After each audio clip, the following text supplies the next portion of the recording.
3, 2, 1. Yo, we got your back when you driving to work or driving home. If you on a plane or you at the gym or you home alone, all you gotta do to listen to the shows, turn on your phone. Two Ugly Nerds podcast, tell you what's going on. This is the podcast. Eric is ugly and would not judge anybody else. There's no other insult. When did you learn that you were Two Ugly Nerds podcast. Welcome to the What's going on, guys? Welcome to the Two Ugly Nerds podcast, the news from the Black nerd community. I am your host, Eric, the podcast guy, Mr. 2K himself. I'm always joined by EM Berserk Music, audio engineer / super producer, the father, dad. Wagwan. Oh, look at that, man. He gave us his little patois today. Oh, okay, we get to see a little Caribbean. Okay. Very nice. Very nice. We like that. Also always say it again. I'm about to say shout out to the wifey. She got promoted recently. Hey, What? congrats on moving up. Oh she man. up, Hey, you tell know her let me what hold I'm saying? $20. Hey man, she can give us all $20 now. Hey, you know what I'm saying? You got it. 20. Car like the whole $20. Yeah, put some gas on it. Congrats to Crystal, man.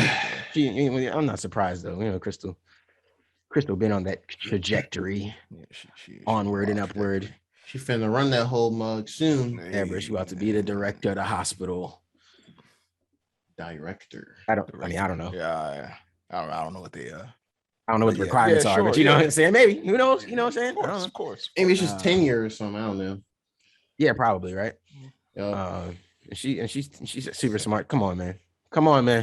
It's a no-brainer. Like, yeah, Ian, your players are over here acting crazy. Also, always joined by Geronimo, Mr. Nintendo, our resident pro streamer. Pro streamer. Well, it's really good, y'all. Morpheus. Some people may call him. Yeah, also known as The Matrix. Oh, that Matrix trailer this week aficionado. was that Matrix Resurrection. Oh yeah, real quick, real talk quick. about it. Yeah, That trailer drop, man. that shit. Here's. I don't think I really realized you were this much of a Goosebumps. Matrix fan. Like we talked No, about it before. I knew you I- liked them, but I didn't realize like you've been hype. No, and I'm just over here like I don't really care. Real rap. I've been a Matrix fan for the longest time. I just was quiet these past decade just because there hasn't been anything. I thought the series was done. Every now and then I'll talk about or I'll quote something or whatever. But I'm a big ass Matrix fan for real. That's probably one of my like favorite movies of all time. The first one. Same. Reloaded is good too. I enjoyed Reloaded a lot. I'm not like one of those people who's like, oh, that movie's trash. No, that movie is great. It has some issues, not as good as the first, but I would still put it like, it's like there, I would say. Yeah, I remember Reloaded being good. I mean, I always liked the Matrix movies. I just wasn't like this, like, I'm not a fanboy. You know what I mean? I'm not like, I'd be theory crafting the whole thing. Yeah, see, yeah, no, I'm not. That's a lot to. Draw got Matrix fan fiction out there. Okay. No, I don't have the patience to write any fiction. What if Neo dated Morpheus? That'll be interesting if I wrote that. It would probably be terrible because that's not. I couldn't make anything colorfully written like that. Oh, just keeping in the butt. But yeah, what's good, y'all? What's good? What's popping? for sure. Okay. Here's our intro, guys. I am on my way to becoming an NBA star and a rapper. Oh, the legend begins. It does begin. NBA 2K dropped on Friday. Yeah, it dropped Friday. I told y'all last week. I think I told y'all last week. I You pre-ordered. told us last week. I've been seeing some videos pop up here and there. Yeah, man. I've been meaning to stream. I'd be lazy. I'd be like, I don't feel like streaming, and then people hopping in here and telling me their opinions. So at some point, maybe I'll start streaming when things get a little more fun because I've been doing the college thing for a bit here. So I won the first. I won my college championship my freshman year with Villanova. Of course, you already know the deal. Mm-hmm. That's the gang right there. So we won with college championship with Villanova, and now I'm moving on to keep building my player up and see how he does in the NFL, in the NBA. But also the key is to see when I'm allowed to become a rapper. I can see like there's a musical icon thing. There's this thing where I think I've seen it there. Like I haven't been explained to me, but there's a thing where you can be like a fashion icon, I guess, and you'll probably be allowed to like maybe design jerseys or design shoes and clothes and stuff, or you can be a music producer. So I'm definitely doing it. I don't know if you ever allowed to be both, or I don't know if it's a producer, but you can own a music studio. Can you? I'm about to say, can you make beats in that motherfucker? I don't know, bro, but I just Can in. make some Look, beats on bro, that goddamn game. If It's you about tell to me they be. can make I'm some telling beats you, in that it's about to game. be some coke music. I'm telling you. What it's I about to will happen. say about this game is 2K21. You could tell, you could feel the advantages of playing 2K21 on a PS5 versus a PS4, Okay. but it wasn't. It was those like basic advantages. You know what I mean? This one, and I don't know how the PS4 version of 2K22 feels. This version of 2K25, you could tell, was built for PS5. It was made for PS5.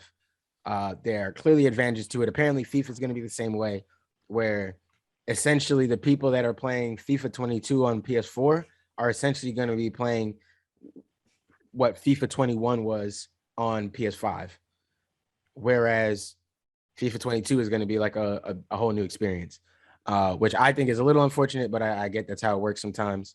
So I don't know. Oh yes. So I don't know, but 2K, it does feel really good. The game feels like a nice upgrade. I haven't played any online games yet, so hopefully that's my next like barometer to see how those feel. But I've just been trying to work on getting my player up. So yeah, man, we'll see how it goes. It's been cool. Game has definitely been a lot of fun. So I don't know, man. It's if you got a PS5, 2K22 definitely it may be the one to hop back in and just try shit out. And like I said, the my player mode is definitely, it's deeper. We're getting closer and closer to the Sims with it.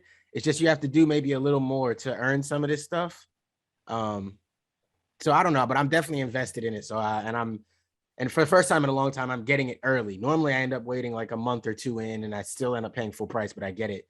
But this time I got it on day one. So we'll see how far I can get in building up a character and playing more online matches this year and stuff like that. So yes. Woo! All right. So yeah, that's 2K22, man. Sorry, that's gonna happen most of this episode. Liverpool. All right, guys, it is time to jump into technically speaking, I'm gonna try to make this quick. So as you all know, the iPhone 13 is upon us this week. I don't know when you'll receive this podcast, but it may or may not be here already. Small rumors here. It's essentially going to be the iPhone 12 with a smaller notch and maybe the promised 120 hertz ProMotion display. That'd be nice. Yeah, so we'll see if that actually comes to fruition. I mean, I don't think I'll be getting this one. No, I'm not getting it. I have a 12. I have a 12 Pro. I'm not getting this. Yeah, I mean, I still have the 10. I'm 3 generations behind. Oh damn. So, maybe you next year when it's like reduced price or something, or if they have a good promotion to trade up. Yeah, I don't know. I'm cool though. My phone is still running. It's still kicking. It's still kicking. You still we're at that point. Yeah. I mean, hey man, I switched over to iPhone because of the longevity of iPhones. Them shits last.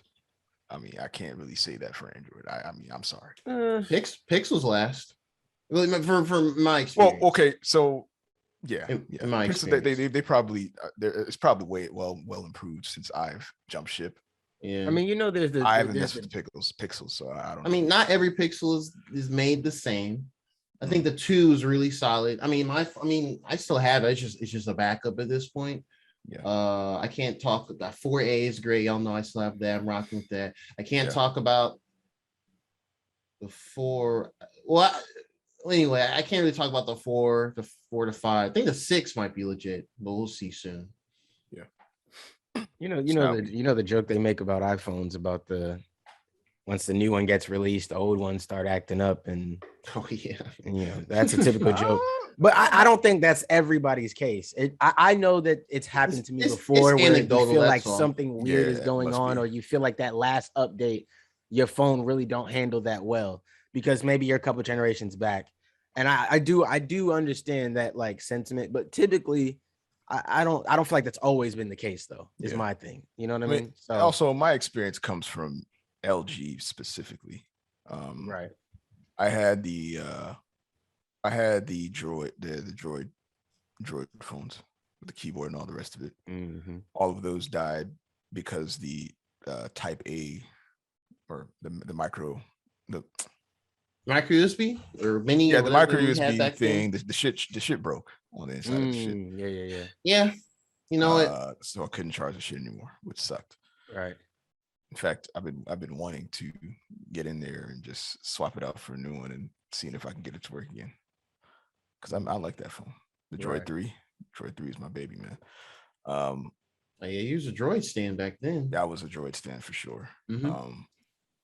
So that's why I jumped shit. But honestly, I mean this iPhone is, and every time my Android phone would die, I would switch over to the iPhone. So Right. and hold that over until the next Android phone, and then that phone would die. I switched back to the same iPhone that I switched off of. Did Motorola's make the Droids back then? Yes, they did. I think that's why, because they're kind of like Motorola's they're make considered Droids. like mid-tier nowadays. Like I think if you want to get a Android phone for longevity now, that's like a well-known brand here in the States, it's either like Samsung or Pixel. At this point, I think it's that. I mean, after that, you're kind of on your own. At that point, you are doing it for enthusiasts' sake. Yeah. So yeah. But no, I feel you though with everything with iPhone. It's all just one type of model, maybe a couple different SKUs, but it's consistent. Yeah. So super consistent. Side note, I was just at Best Buy yesterday.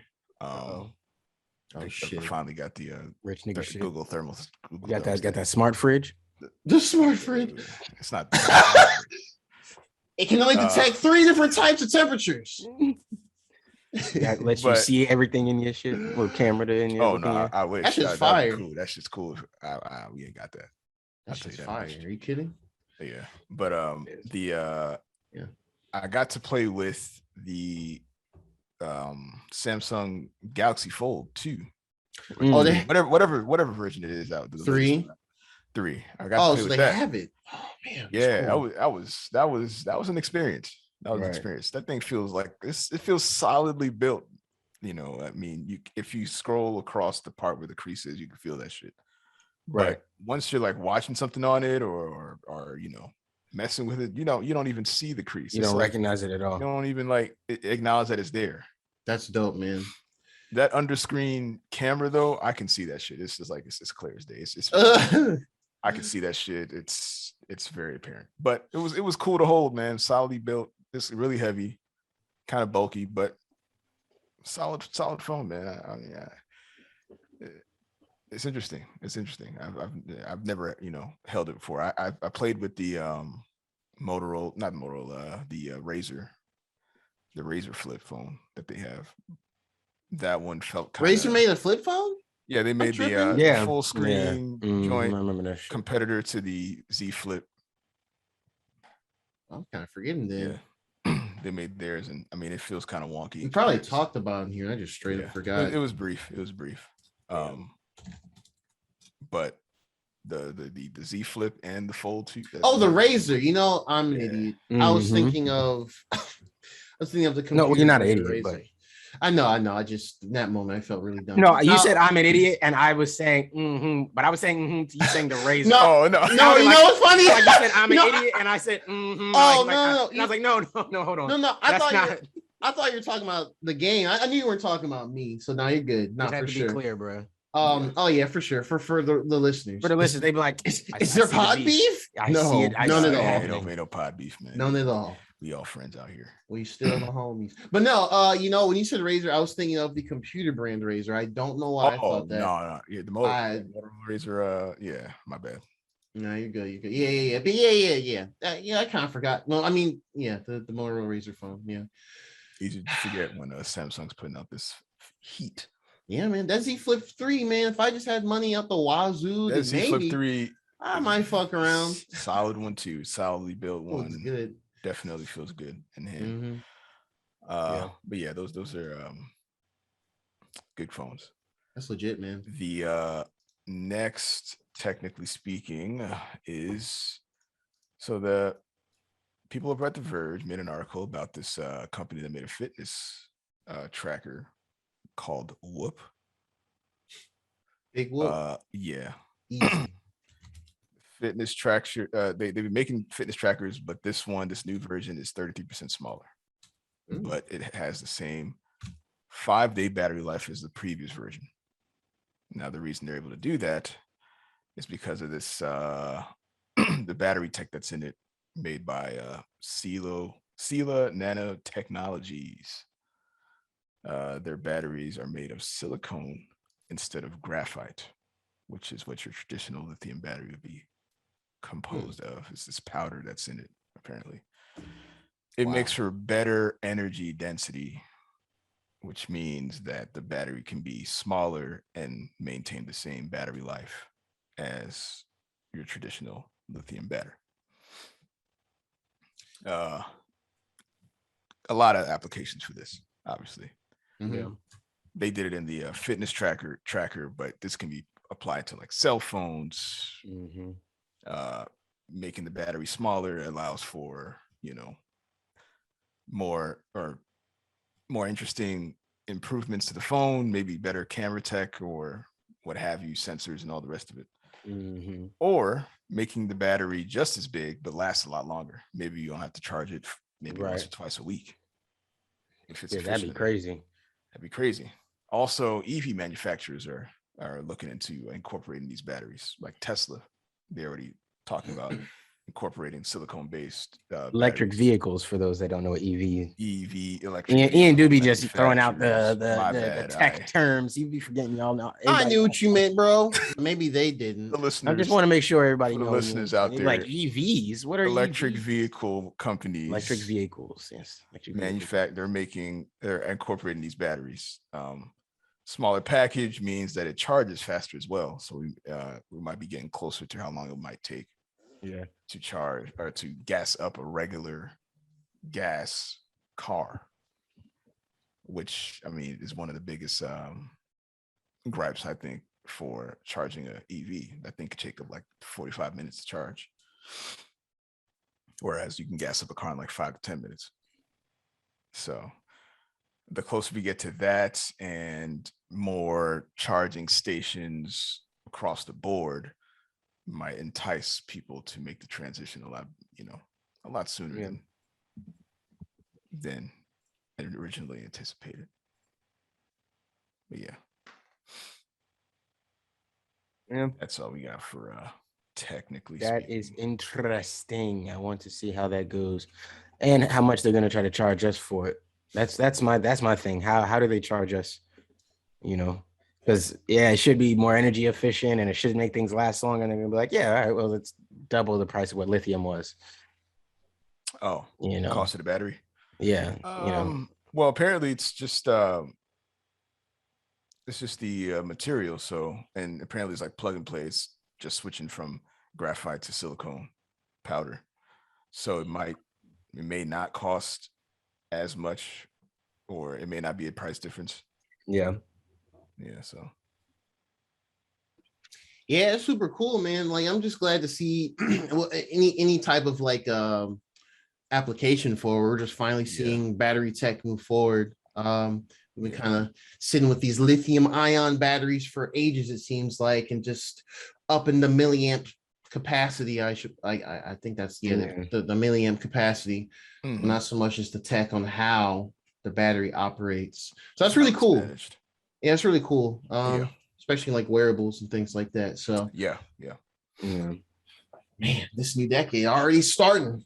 Already. That's cool. Ooh. All right, man. Let's do consultee. The consultee. Honey and the tea. And we know what today is about, man. We know what today's about. PlayStation Showcase.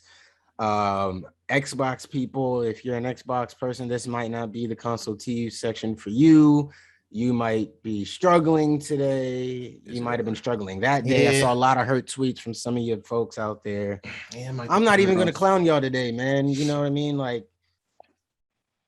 Maybe you'll get a Wolverine game. Maybe you'll get a Knights of the Republic game. Maybe you'll get a Spider-Man game. Bruh. And just now, Someday, actually, I don't know. Yeah. it's crazy. I just saw a thing.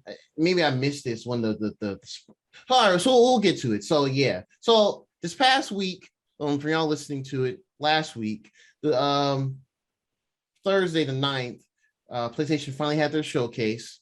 It was indeed the big one. Had some really good announcements. The main highlights, I would say, well, first I think they started out the gate with this CGI trailer confirming the Star Wars Knights of the Old Republic. That's remake. Y'all don't understand, bro. That's a big deal. Yeah, that's a big deal. You've got until this comes out to get me on Destiny, bro. To keep me on Destiny. Because when this comes out, let me tell you something, bro. Let me tell you something. You're not going to put in. It's gonna be on console. We don't even have to play this. And it's being a PlayStation exclusive too. And it's a PlayStation. Well, it's on PC, but it's gonna be a limited exclusive. I don't know if it's ever going to Xbox console, but it's on PC. So they said it's a timed. Well, they didn't. Sony's not gonna say it, but that is a timed exclusive. It's a timed exclusive, but I mean, it's gonna be on there first. It's what everyone's gonna think of it first. That's the point that matters with them. So yeah, exactly. Yeah, I mean, either way, PlayStation showed it first. They just showed. Actually, I'm not. Maybe Derek can fill me in if you knew who that Sith Lord was in the little teaser they did with the red lightsaber. But I mean, it's a remake, so it's probably whoever. No, yeah, I only got to play like. I remember being able to play Knights of the Old Republic on like the lowest settings. Like I mean, like literally, like I barely got through anything, you know what I mean? Like I never really got to get deep into it. So that's the one thing that I've never looked up like big spoilers. Like I know I've seen like character beats from certain characters. So I know as I play, I'll see certain characters that I'm aware of that I like know their story because I've just seen so many different like Star Wars character breakdowns and stuff like that. Different Sith stories and stuff like that through the history and all that type of stuff. So I've seen so much random shit. So I know there's characters I know, but I don't really know every character from it because I've never been able to really play it. So this will be my first time to actually play it. And yeah, bro, I can't wait to see how they do the combat, how they do all. Yeah, bro, I cannot wait, bro. That's 100% a day one. The second they let me pre-order that, they get the money. Like that is a day 1,000%. Star Wars Knights of the Old Republic. I knew it was rumored and stuff like that. I didn't expect to see it here, and I didn't expect to see it as an exclusive at all. Like that's just honestly, that's a little bit of a blow to the Xbox people too. But it's on PC, so they'll get y'all it be fine. Yeah, they'll get it eventually. Y'all will be fine. It's on PC too. You'll be all right. Yeah, I mean, it was rumored earlier this year, just like KOTOR remake is happening. But that was it. That's all we knew. We didn't really know about anything else outside of that. So this is our first official confirmation. So that's really cool. Yeah, definitely. I've never played either. I've never played myself, obviously, but they used to show them like old G4 and like one of them Cinematech, where they would just show like little reels of gameplay stuff. And yeah. So, but that's all I can really recall. And then I know that everyone it's like the best Star Wars game. It's just legendary in that aspect. So that's cool. It was a really good, strong start as far as a new announcement. Right. Didn't give a release year, but we'll probably hear more of it next year or something like that. They updated it. Yeah, that too, because they could. Yeah, and it's not being made by BioWare. It's being made by this other Aspire Media or Aspire Games, and they've been doing a lot of like remasters of old Star Wars games, like the Pod Racing game, Jedi Outcast, and Jedi Academy, stuff like that. So it's not like they're picking up Star Wars for the first time. It's like they've been kind of remastering a bunch of those older games. So it'll be cool to see what they do with this one for sure. So, and this isn't going in the exact order. It's just more like stuff I remember off the top of my head. They showed GTA 5 and GTA Online. Honestly, I'm not saying I was gonna just buy this straight up on PS5, but I'll be honest, that don't really look that much different from what we have on PS4, at least from what they showed. A GTA 5 again. They're like, remastered, and I'm like, maybe it'll just be 4K or something. It's the same shit, man. Yeah, it's the same shit. It is wild. It was Guys, look, not a please, really good guys, trailer, in my please, like opinion. Sony, Rockstar, please, we concede. You guys win. You guys created the ultimate video game. It's lasted for so many years. Don't get me wrong. I mean, I never thought a game like this would last this long. I always thought it'd be a one-off game you'd play and you'd be done with. They managed to really do this. I'm proud of you, but please give us the new one. You can keep GTA Online. You don't have to change that. You can just update that mode, but give us the new GTA I think that's story mode. I did. I Like, think that's what please. they're doing too. It has to be what they're doing, but please, Mm-hmm. I there's only so many times I can watch another trailer for GTA 5 again and again and again. The same vistas of Los Santos. You know, we know Like, the three main dog, characters. we have been playing this game since we were in college, bro. We are 30. All right. Well, I'm 30. You guys are almost 30. Into the God, sprite, just under that, you know. Yeah, you are 30, man. Enjoy a spry young chicken. Enjoy your 20s. Enjoy your 20s, bro. Live Enjoy your it up. 20s. Enjoy your 20s, man. Hey, and you don't know it yet. It's the best time of year. Hey, live it up, bro. It's only downhill from there. Only downhill from here, bro. You don't even Enjoy you don't even know. 29. You gotta enjoy it while you're there, man. Enjoy it while you're there. No, yeah. I'm just tired of it, man. I'm just tired of it. I'm tired of it too. 360. Yeah. Okay. 360, man. I'm tired of it. I'm done. I'm over it. I bought this game at least twice. I refuse to buy it. I bought it once, technically. Yeah, I refuse. And I don't even got a 360 no more. Yeah. Or the game, I think. Yeah. No, or the game. It's gone. It's in GameStop or something. The only other thing I noticed to this, unless there was announced before and I just didn't see it, originally they wanted this to come out in November, like both GTA 5 and GTA Online standalone. Now they say it's March 2022. And it's still going to be for us on PlayStation. GTA Online will be free on PS5 for the first 3 months from launch. Yeah. So if anything, maybe then unless it's like 200 gigs of download or something stupid like that, I'll probably download it just to be like, oh, hey, I played it, and then probably delete it as soon as it becomes, something you have to pay for. But we'll talk about that in several months or whatever, if that, hopefully we see comes it out. Play out. Yeah. Yeah. So yeah, definitely. Yeah, I'm with you there. I'm tired of just put it out, bro. And I guess some of the smaller things they showed here, like do y'all remember this game on 360 called Alan Wake? Yeah. Yep. When I saw that, I was like, oh wow, they're redoing this, like it's a remaster. I'm like, okay. Yeah, like I for the longest time I thought that was just like well, I think it was like an Xbox thing they owned, but I thought it was an exclusive to them though. Yeah, that's why I thought it was an Xbox exclusive. That's why I was very surprised to see it. Yeah. So it's getting remastered. I mean, it of course this is a PlayStation thing. It's going to be on PS4 and PS5, but it's going to be on everywhere. That's not a Switch. That's coming on PCs, coming to Epic Game Store. So for all listeners that don't really fuck with that store like that, procedures, wait a year, something like that. But yeah, that's cool. I'm guessing they're gonna roll right into the sequel to this in the coming years, since we do know that Control and Alan Wake are in the same universe. So that's neat. I mean, I kind of tore my brain off on this next one, but they showed like the Rainbow Six Extraction game again. Yeah, I couldn't tell you anything that happened in that trailer. My brain just kind of shut off, and I was like, I don't care. Do not care about that. Not care. Yeah, it's not their fault either. Like the game is not a bad. I don't think it's a bad game. Like they have a dedicated fan base. Like don't. So it's not. That's not a judgment of the game at all. It's just maybe we're not the platform to talk about it because none of us care that much. We play a limited amount of those type of shooters already. You don't devote your time to so many of those. Co-op, big time shooters. The Rainbow Six isn't one of them for us. Y'all go follow Scott on Twitch or something like that, and I'm sure he'll be playing it. There you go. They showed Guardians of the Galaxy again, and it kind of sucks. I should be more excited for the idea of this. I just hate that you can only play Star-Lord. So yeah, it's a little disappointing. Why show me all? Like my thing is if they had presented it in a way that made it seem like, okay, clearly this is a Star-Lord story, and we're playing as him, and everybody else is a support character that you can use from time to time, or maybe you can like some switch in and out in their sections. I'd be like, okay, that's cool. I can live with that. But they they sold it to us.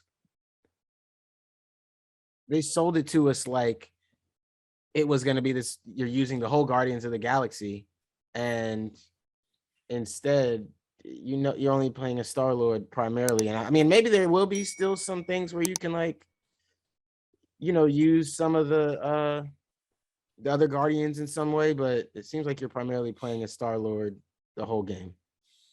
And yeah, and I don't know. I just feel like they could get creative with him. I just haven't seen enough of it yet.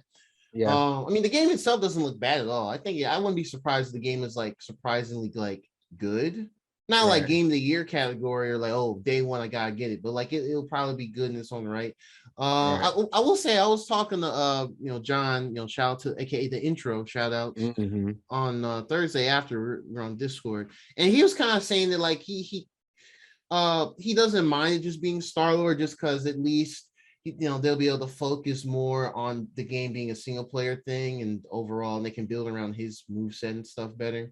And he also brought this idea I didn't really think of, that maybe it will be kind of like Mass Effect, where like you play as Shepard, but then you can have your squad, you can maybe control them to do certain things here and there while they're also fighting. So maybe outside pressing triangle to use Gamora or I don't know, circle to do tell Drax to beat somebody's ass or something like that. Right. Maybe they'll have some more interesting actions for them.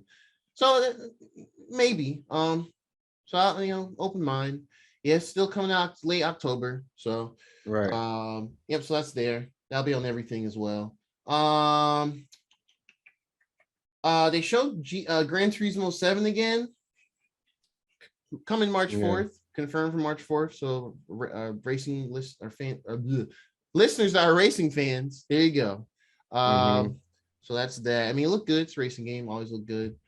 There's this indie game called Chia. The Chia. And it's kind of like look like an more artistic, like exploring type of game where you play as this young. It looks kind of. I want to say it kind of looked like Southeast Asian inspired in a sense. I could be off the mark there. But it kind of gave me those vibes. Where like kind of this young girl, black girl maybe, but just had some melanin, and like she's kind of exploring the island, things of that nature. It seems kind of it didn't really like it interested me that much, but I'm sure it will interest others if they're to look it up. So it's called the Chia, spelled Tchia. They didn't say when it was released though, I think. But it's something a little different. I like that, man. That caught my eye. The Chia, the New Caledonia.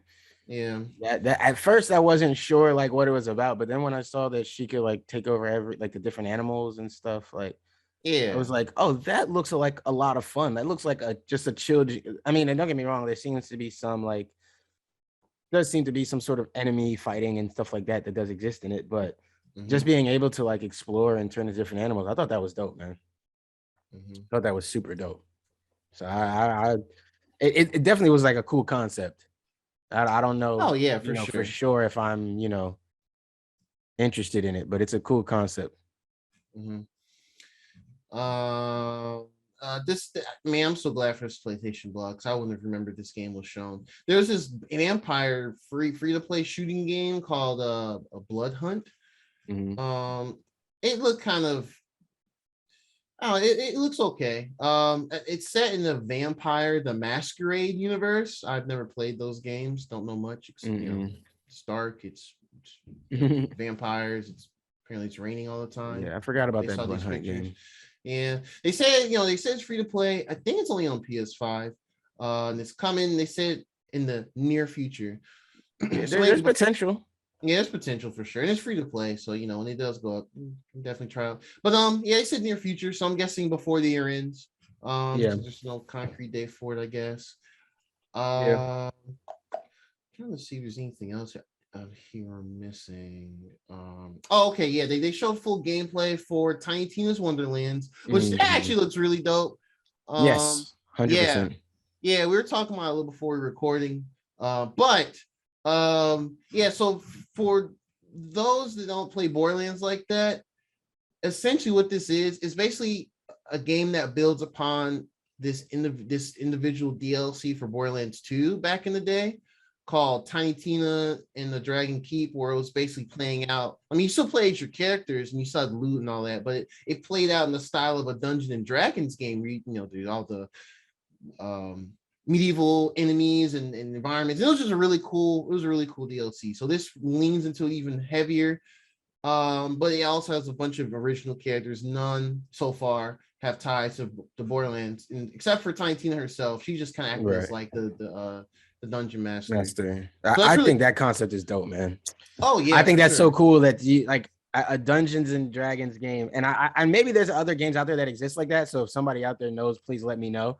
But the idea of a Dungeons and Dragons game where you're not just necessarily rolling and listening to a story or something like that, like you're actually playing out the actions of the story of the storyteller, of the dungeon master. Yes, that sounds super dope. Like that sounds like what every dungeon, like, don't get me wrong, I know, like, obviously there's there's groups and stuff for people to play Dungeons and Dragons. People can play online nowadays. Like you can play, I know people that play like through Discord. Shout out to Nick, we'll get him on here one of these days. Like there's a lot of different ways to play Dungeons and Dragons now. But if you're one of those people who doesn't know people or doesn't know where to get started with that type of stuff, to have a game where you can play Dungeons and Dragons in a setting and play it solo, but be able to play Dungeons and Dragons, but actually play it out, I think that's dope, man. I think that's cool. Actually build a character and like, that's kind of raise your character sheet, all that type of stuff that comes to Dungeons and Dragons. You get to do that. I think that's super cool. Yeah, the one thing, the building onto the create your own character thing, which is really cool. I'm glad they made like a paragraph on here to point it out. So yeah, the cool thing, they've never done this in any of the Borderlands games like this. You can create your own character and you can like customize them way more. You can like choose your voices and things like that. Apparently it has, you can mix and match 6 unique character skill trees, which is like, that's amazing. Like, because I mean, before you would have like 3, or the recent game a 4th skill tree, and I mean you can kind of put points in between them as you go through if your skill points. But yeah, it looks like they're just kind of going nuts with this, and just I just can't wait to see more of it, honestly.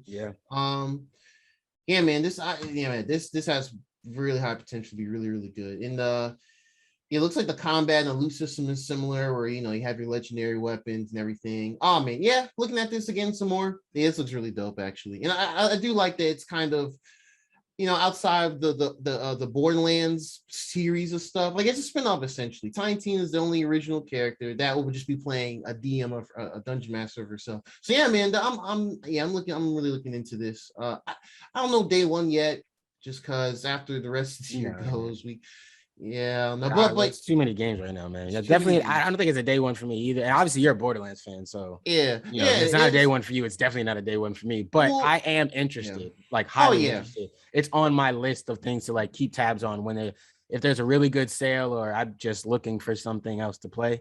Yeah, I can see myself picking this up. Yeah, man. And you think it'll be a full price game, like 70? It will be.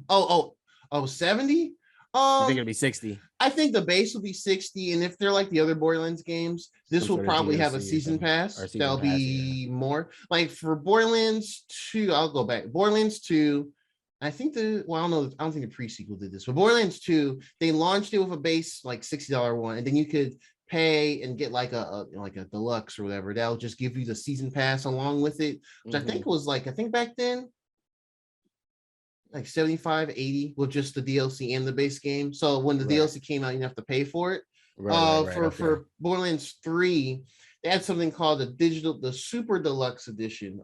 Dang, I wish I had my case. I'll just show you. But basically, it's the game. The four DLC packs from the first season, and you got like all these extra weapons. You can start out the game with some cosmetics, things like that. And it was 100.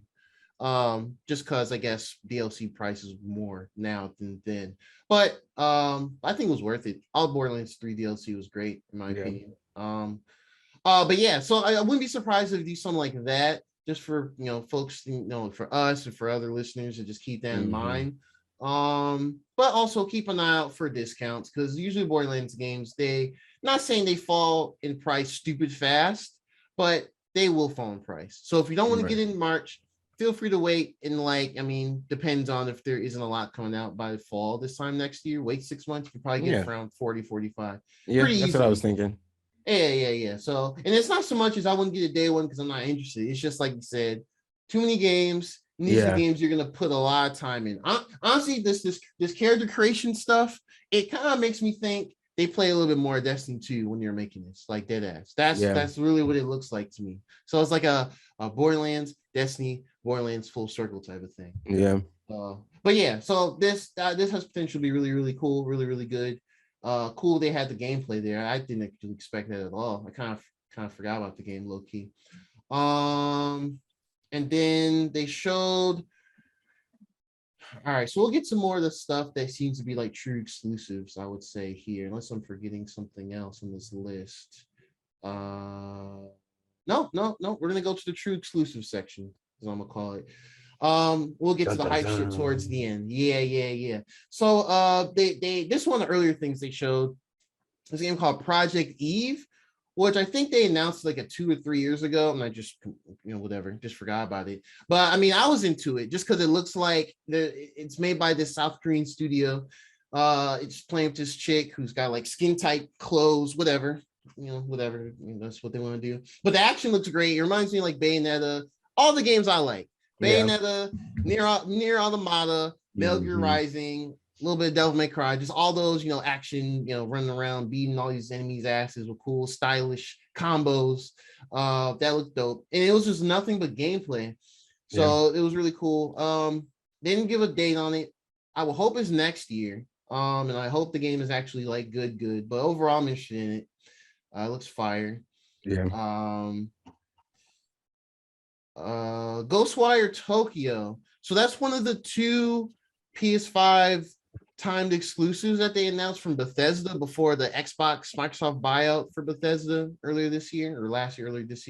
And it's basically it looks like it's gonna be like a first-person supernatural horror-esque action game. Where like apparently some thing happened in Tokyo and you're playing this main dude. And if you look at the trailer again, it looks like it's gonna be a lot of like not really pop scares, it's gonna be a lot of shit that like fuck with you mentally. So it looks cool. I think it just says coming out in spring next year, which is cool. They're showing this again because Deathloop is about to come out this week. This episode comes up. And speaking of Deathloop, yes, they showed it for the 20th time. Yes. I'm okay with that one. I mean, show me that a million times. I'm okay with that. I like what we saw of Deathloop again. That made me want to grab it again, but I'm gonna wait, even though it is on sale on pre-order right now if you have a PlayStation Plus. But I just have to wait. Is it really? It is. It's always on sale. It's right now. If you pre-order on PS5, or I don't think it's just PS5. I think if you pre-order, because it was like that when I had the PS4 too.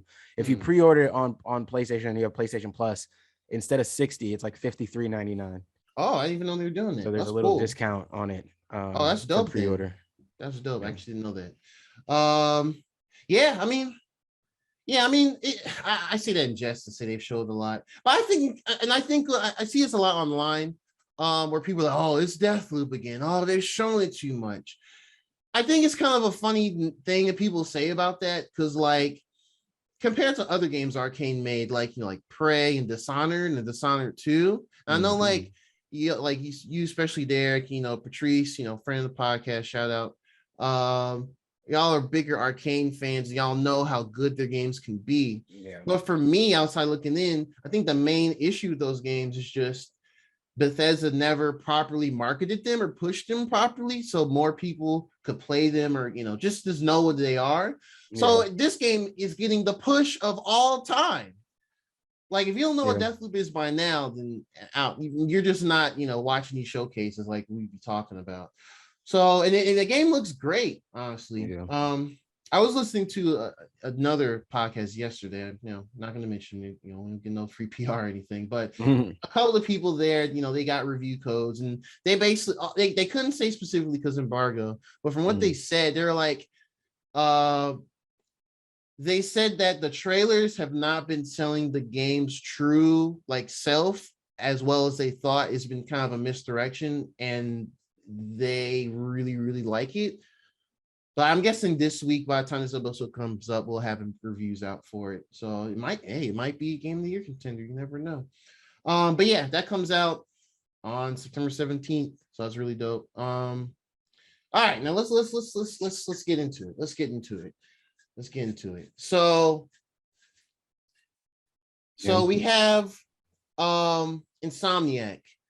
We see the logo. No, we see Marvel first. We see Marvel. We see Insomniac logo. And it's like, oh shit, what's happening? Is it Spider-Man 2? No, but we see like a pub or a bar, whatever. And you hear some little music quietly playing. They're paying. This shows a dude sitting there just by himself, kind of a buff, like wearing like a lumberjack type shirt, whatever, knitted, whatever. And see this dude walking up behind with like a knife or some shit. And it pans to the front. And you see he's holding on to like a drink.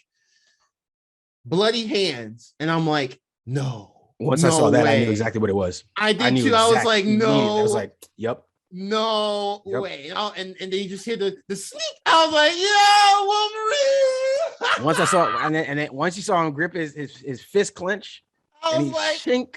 oh. So yeah, all right. There's my nigga. Here we go. Like, Marvel's Wolverine. They didn't give a date. It just said now in development or whatever. Yeah.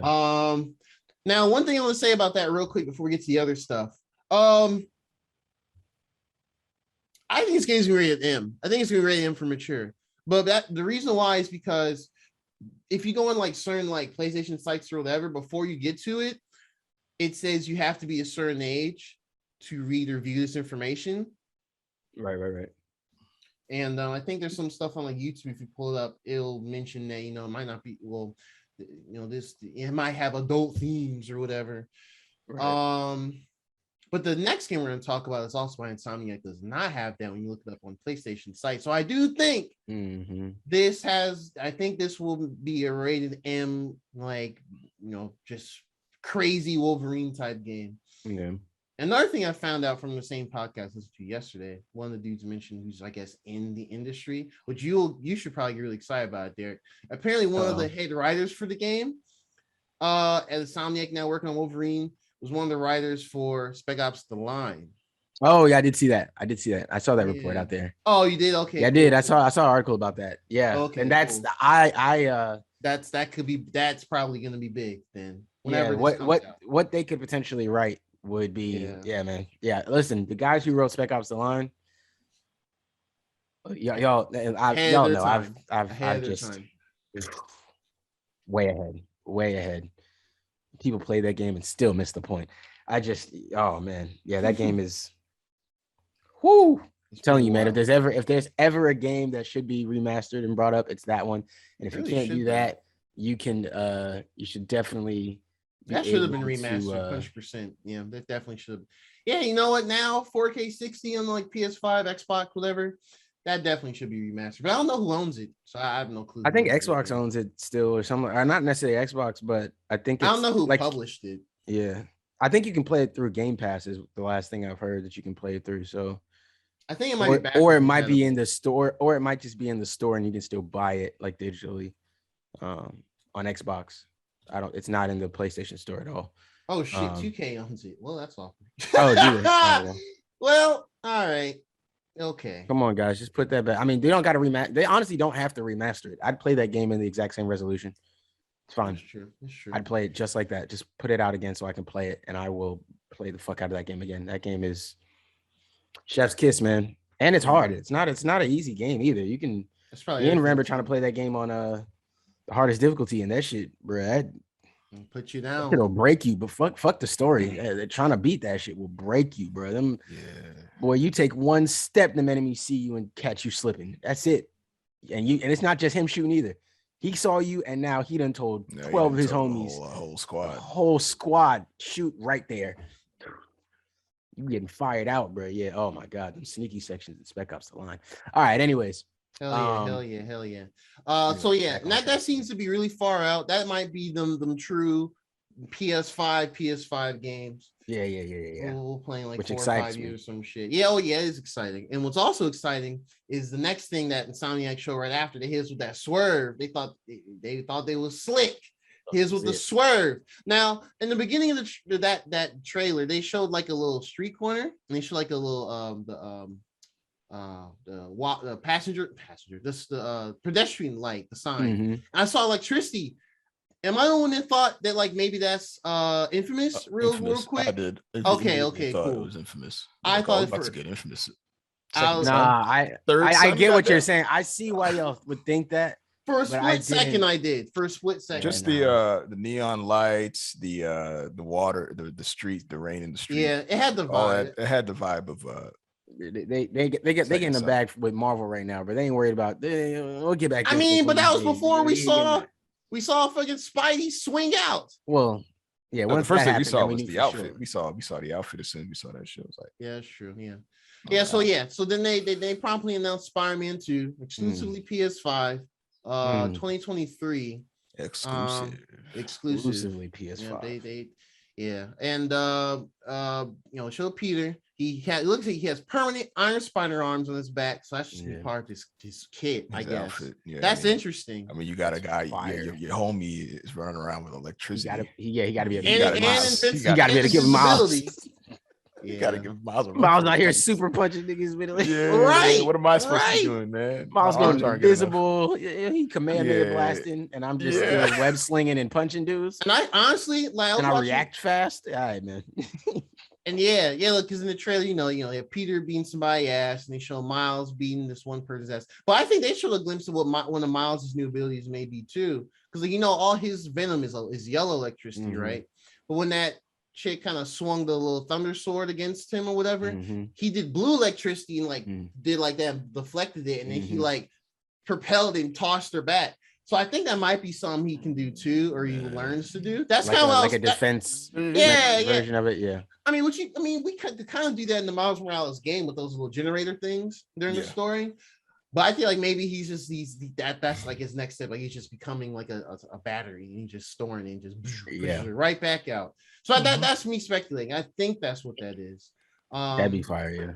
Yep. And then with the monologue, we heard like someone talking who's like looking for like prey or like game, and clearly that's Kraven the Hunter, which is pretty dope too. Okay, yeah, so he's the antagonist. Yeah, or one of the antagonists. One of the antagonists. And then they showed like, who will be willing to take up the task to, you know, for going against me or whatever. And you hear another voice who's just like, me. And you see Venom in the alley. It's like, yeah, let's go. Yes, we will. Okay. Nothing but dubs, man. Venom, two Spideys. So what are we gonna do? We're gonna be able to play as Venom? Spider-Man 2 and Venom shows up. Who would have guessed? Right. I mean, it's like a no-brainer, especially how the last game ended, but it's gonna be crazy. 2, Venom. Yeah, it's gonna be dope. All right, I got a question. Got a question for y'all. All right, so clearly they're showing us, like, obviously in the first game, Miles and Peter were there, but obviously Miles didn't have all his powers and everything, and we had to walk real slow with him and all this stuff. Then we got Miles this whole game and crazy with shit, right? Yeah. How do you think they're going to do the switching between Miles and Peter now? Do you think it will be like it kind of was in the first game where Miles just has little sections that he does while Peter's off? Or do you think it might be almost like a drop in, like you can pick which spider you want to use at any time? Man, I'm running with this idea. Or you could swap between them as they're fighting. Like y'all could be fighting and then you could swatch. You could be Miles, you could be Peter, you could be Miles, you could be Peter. Ever since John and I were speculating about the sequel of the game, and he had this idea where I was just like, bro, I want this because it's such a good idea. Like, you remember how in GTA 5, when you go through the story, and you have some of those missions where like you would be in the same vicinity and just different viewpoints, or maybe like Trevor would be doing one thing and Franklin Mike would be doing another. There's a press of a button, you can like switch and it'll load over there. Yep. I think they might do something like that, like a swap thing, where not necessarily like it's completely different things on different ends of the New York City or whatever, but maybe like, Peter's trying to go inside, save people in this building, and maybe once you do that, you can press a button and it'll just swap immediately to Miles outside, be like fighting Venom or something like that. I think it might be something like that, which would be really dope, because that'll be another way for like Sony to be like, the power to SSD and loading quick and stuff like that. The marketing. True. But yeah, I think that'll be dope. Like, I wouldn't be surprised if they have certain missions where they're just playing, kind of like how that old Spider-Man game was, Ultimate Spider-Man, where you had stuff. I think I remember you could have missions where you just play as Spider-Man or you play as Venom. But yeah, I remember that one. I played that one. That was dope. Yeah, Very and quick. actually, what you were asking about earlier, really quick, and I didn't think that Venom would be playable at first, but I'm kind of thinking they might sneak him in there. I think they might have him You as think they'll playable make in some parts. playable Venom in this game? Yeah, but I don't know if he's gonna be like the main focus. Like, and maybe there'll be a time where you just have to play as him. That was how they did it in that one game. That would where be cool. You could play as Spider-Man or Venom. Whereas, like, Yeah. I think it was like the night missions, you had to play as Venom, whereas in the day Yes. missions, you had to play as Spider-Man. Yes. That'd be super Yeah. dope. That would be really cool. I do. Oh, go ahead. Sorry. I mean, the game Spider-Man's been out for three plus years now. I'll go ahead and say it. Especially since this Venom is more likely going to be Harry Osborn. Oh yeah. I'm sure there's gonna be a time where he's gonna be like, oh shit, I don't want to beat my homie Peter up or whatever. Maybe we'll have to play as him and do some shit. I can see that. Yeah, that'd be cool. Yeah. I would say I do. I think they might do they might force you to play either one of the Spider-Man. I don't know if they're gonna make it switchable. And I think that because I feel like we're all gonna be biased towards one Spider-Man versus the other. That's true. Well, that's why you kind of take the GTA 5 approach where it's not, you don't really have a choice. Like this section is for Miles. That's why I was saying. The first option. I was like, I think it's gonna be this section's for Miles, this section's for Peter, because I mean, in the grand scheme, despite whatever they added to Peter, we all want to play Miles. Oh like, yeah, for come sure. on. He has a Venom power. He got all that. He got all that sauce. So, I mean, but big facts. We'll see how they do it, man. We'll see. Yeah. But yeah, man, it's exciting. I mean, it's something we always knew was coming, but it was just cool for them to announce it here. And apparently, according to some of the people that at Insomniac on Twitter, they said that was actually running on PS5. Like that wasn't just some pre-rendered CGI stuff. That was actually gameplay. That was actually like in-engine gameplay. I guess what they call it. Oh wow. Okay. So that gives us a glimpse of what they're even better than the Miles Morales game. Actually, looks better than the CGI in that game. So yeah, I think we're actually starting to see glimpses of the true power. The PlayStation the true power. Apart from ports to the PlayStation 4. Right. Wait, is this a PlayStation 5 exclusive?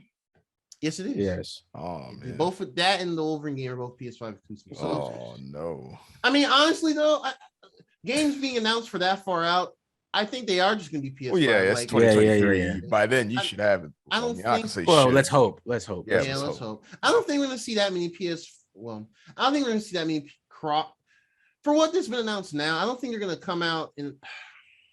I can't think of anything. Well, yeah, because I think Naughty Dog's just working on PS5 stuff. I don't think they're going to do a cross-gen game. Well, I mean, I don't know if anybody wants to do another cross-gen game now. No, that's funny. I mentioned that.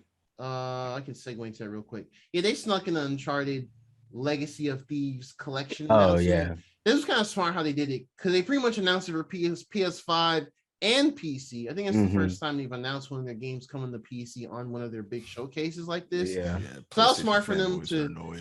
Yeah, Sony, which is stupid, but Sony dudes, they did that to appease to the Sony boys, be like, but at the same time, I do think this was coming out.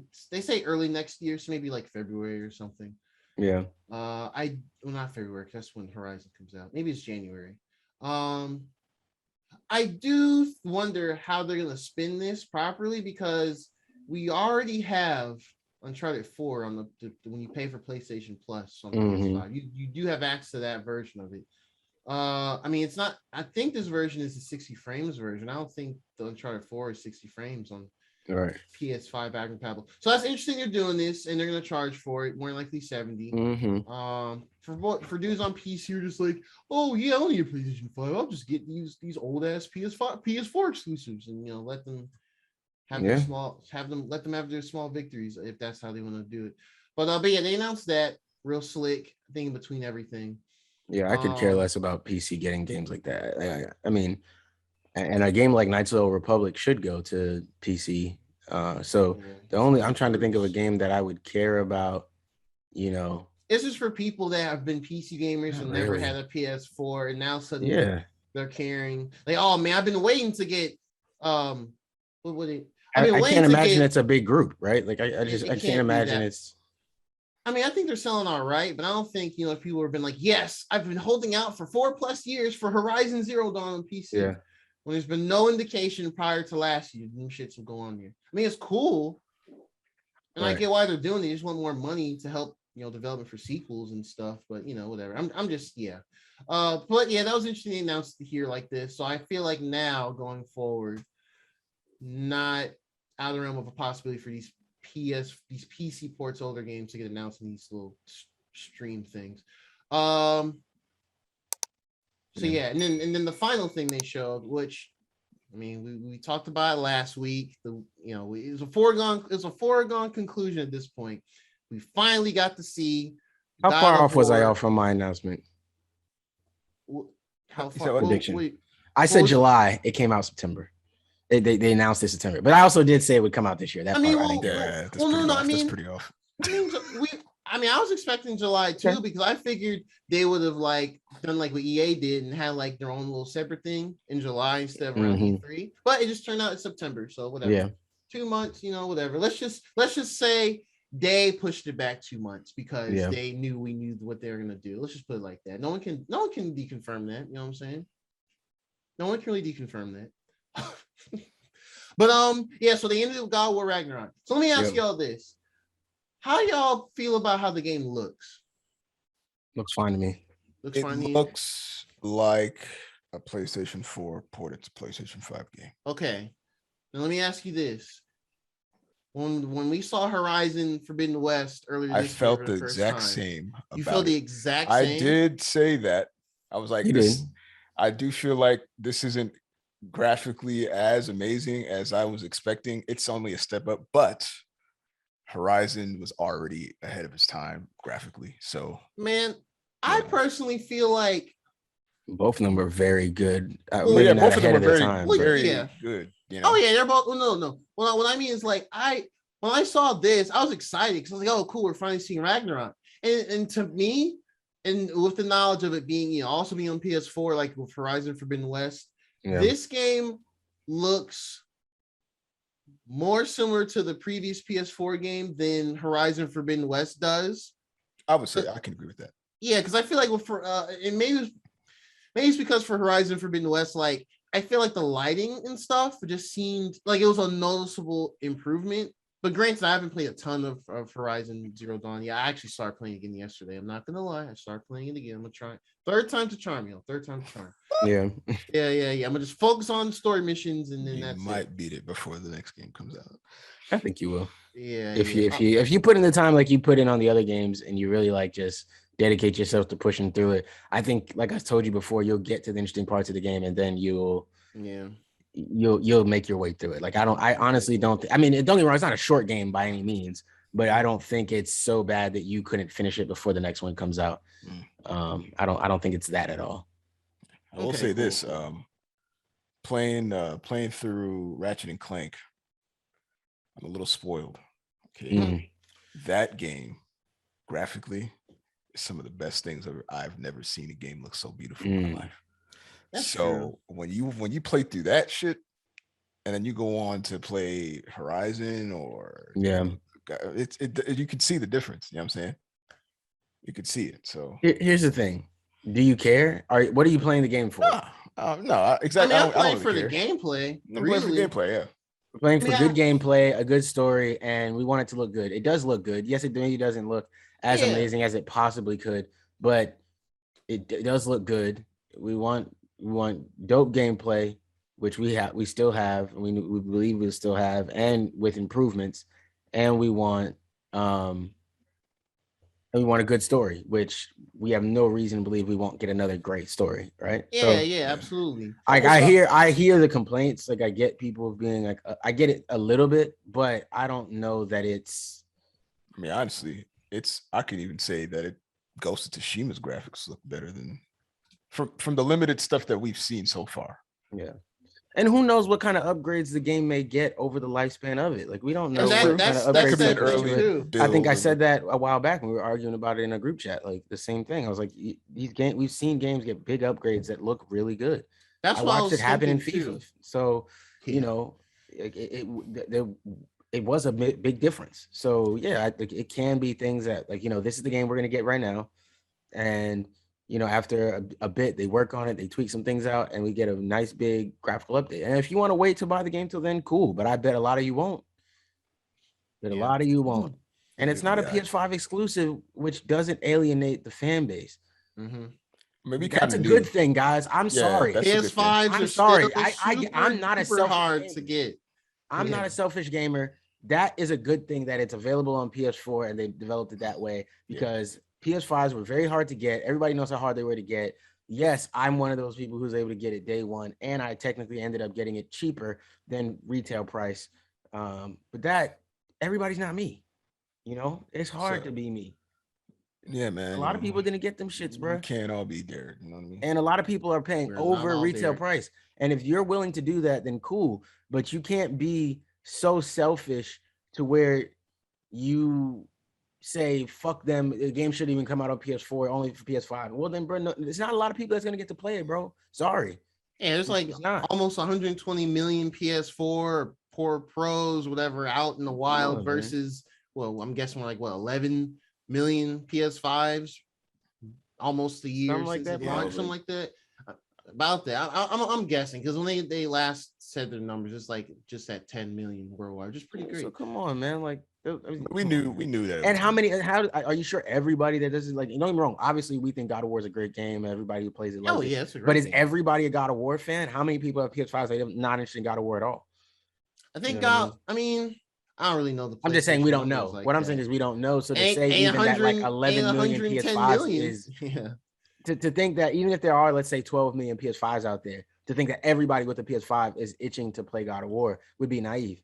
You know what I mean? Maybe it is a mass majority. Maybe it's 8 million of them, but you know, we don't know. So it's a good thing to keep not only the fan base engaged and not alienate them by putting a game completely like that. Monetarily makes more sense. Yeah, it makes them more money, and that's going to give them more money to invest into the next one. I guarantee you that. And if you listen to them carefully through this review, they talked about this Ragnarok being the end of the Norse god series or saga. So that means Kratos has the ability to potentially go, or maybe not even necessarily Kratos, could be Atreus or however this plays out, but this world can progress into going into either other realms or other stories or other places. I'm seeing Egyptian mythologies next. So people are talking about Egyptian mythology and stuff like that. You know what I mean? So, you know, who knows where exactly it's going.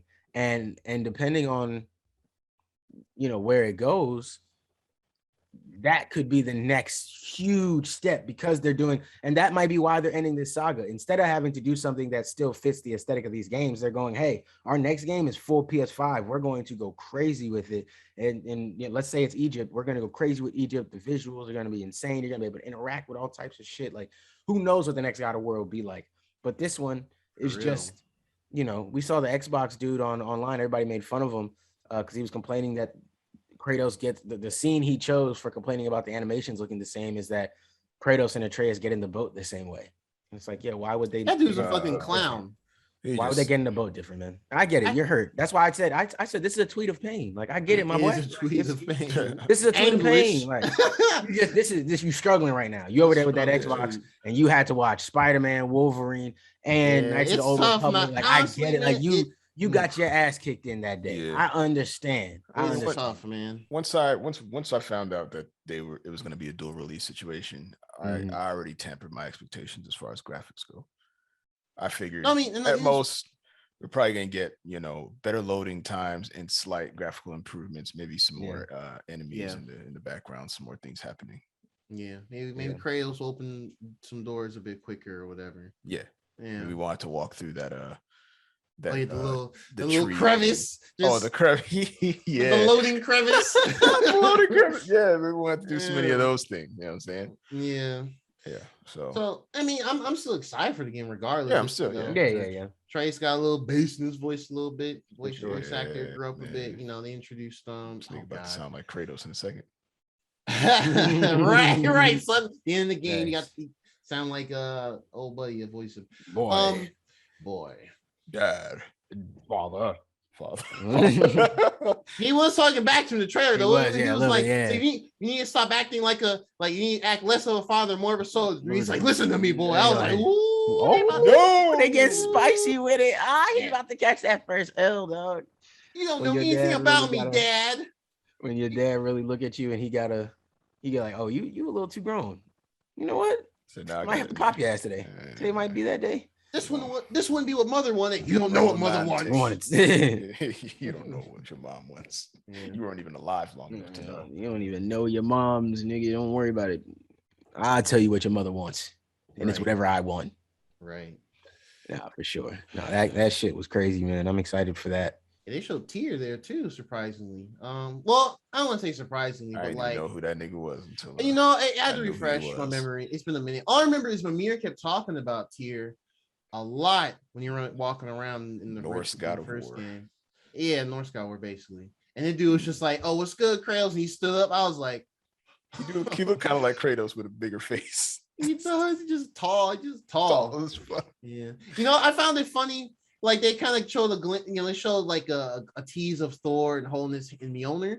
But like on the social media page on Twitter, they just show what Thor looks like. And I'm like, well, why? I meant to look at that. I think Big Thor. It's in WhatsApp. Actually, I mean, I know people are like, how that's not how Crim's Hemsworth looks or whatever.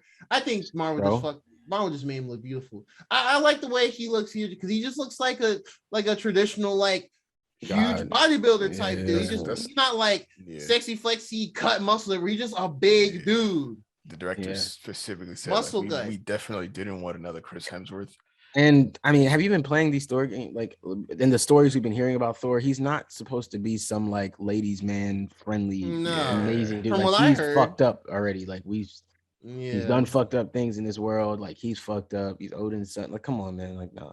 Yeah. Like, come on, dude. Somebody said some Marvel was correct in Endgame. Yeah. Fat Thor. Fat Thor. Yeah, but I'm blanking all of a sudden. Oh, yes, right. Yeah, they confirmed all the 9 realms. So we're gonna go to Asgard, which is really cool. Nice. Yeah, that's gonna be dope. Man. How they feel about that one? How they depict Asgard in comparison to what Disney did, what Marvel did.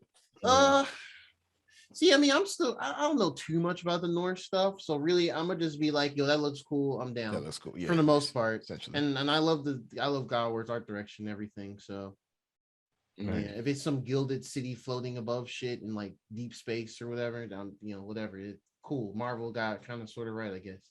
But yeah, it looks great. The only thing that had kind of concerned me when I first saw this was that it just ended and there's no like release date or year or anything. And it was weird.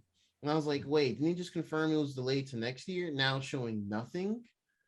Yeah. But then I looked on the blog and they reconfirmed 2022. And I was like, okay, cool. So I'll maybe they cut this trailer to just not have the year on there or something. I don't know. But overall excited for it.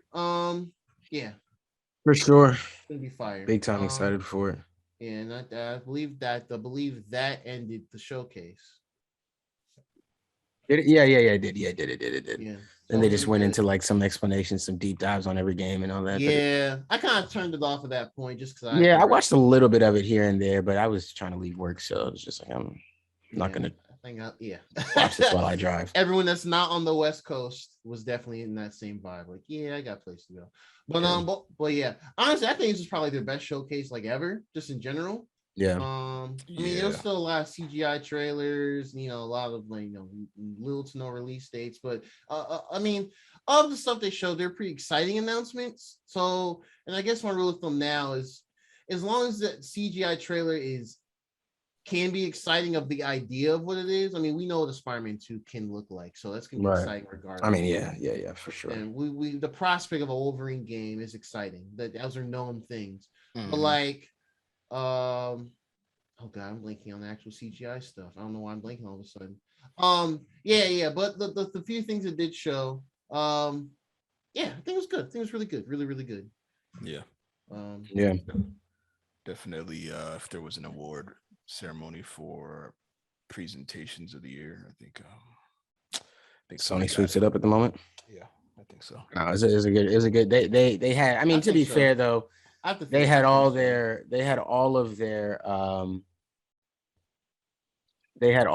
big guns lined up in the clip, just They ready still to got go more. whenever they were ready. They still got a lot Oh, more. and that's the thing. They still have. You're 100% right. They We- do still have way more, but we don't they just really loaded know. up some stuff and we're like, hey, yeah, we got this. Like, let's look, guys. Let me show y'all what's going on. Let's We really- just give you a Our bad for little light waiting. piece. Let's give you a little look into this so y'all can really see what we're working with over here. So y'all know it's not really a game. In We case got y'all think sleep it's a out here. game, I know it's been looking a little quiet. We've had our fans out there been saying, just hold on for Sony, just hold on. At this point, I just think Insomniac caring for them right now. Oh, for sure. They showed 2 games back to Insomniac. back.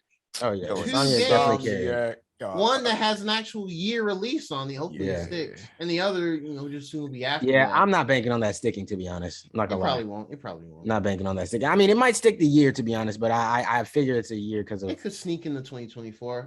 Yeah. I mean, at least they're doing that instead of saying 2022 and like, no, that's not yeah. And if they said 2022, I'd be like, there's no way that's coming Yeah, out. bullshit. No. Y'all, Especially the way- That's a lie. what was it? Y'all taking a piss, man. Come on. Yeah, taking the piss. Man. They're You're taking the piss, not taking a piss. You're Taking taking the the piss. You're taking My the piss. apologies. You take the piss. You don't take a. I mean, you do take a piss, but that's different. Taking the piss. You're taking the The- piss, man. You're the taking the piss. piss. I'll be Come on, honest man. though, It's a Liverpool game day, bro. You're taking the piss. All right. He Leeds, said, go Leeds. okay. Anyway, I think it's to the point where if Insomniac's not involved in a Marvel game, I'm not even interested in seeing what it's about. No, don't do that. You know, man. Ah, Wouldn't We say don't- that. Don't do that. I mean, don't get me wrong. I'm just saying there's other talented developers out there who yeah, you never yeah. know if they're given their chance to give a spin on a Marvel game for real. It could be just as crazy. I mean, Yeah. we know that Midnight Suns game is happening. That's more of a strategy game, so it's definitely a different take. Yeah, Imagine if the Horizon games, imagine if Guerrilla Games decided we're gonna do like a Wakanda game, like a Black Panther game, and they. Okay, yeah.